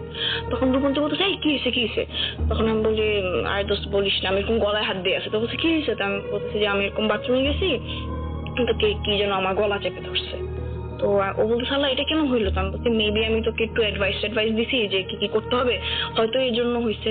তো এই জিনিসটা অনেক স্কেরি ছিল। তারপরে হচ্ছে এরপর থেকে আজ পর্যন্ত ওই দিনের পর থেকে আজ পর্যন্ত প্রতিটা দিন রাত্রেবেলা আমি একটা ভয়ের স্বপ্ন দেখি।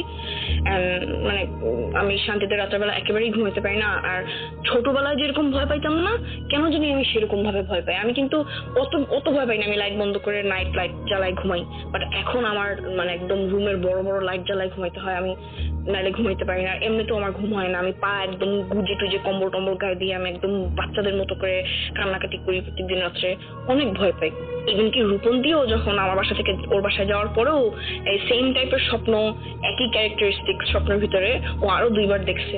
সো আমরা আসলে এটা নিয়ে we're a bit shaken up, and you know it's not as bad as it was before, but at least it's আমার সাথে কখনো এরকম হয় নাই। সো বেসিক্যালি আমরা দুজনই অনেক ভয় পাইছি, আমাদের ফ্রেন্ড সার্কেলও সবাই অনেক ভয়ে আছে। বাট আমরা আল্লাহর কাছে দোয়া করতেছি and আশা করি যে আর কোনো কিছু হবে না, and the nightmares will end and we'll all be happy again. So if you like my story, well, my friend's story, then please play it. Thank you so much for listening, Rahul bhai.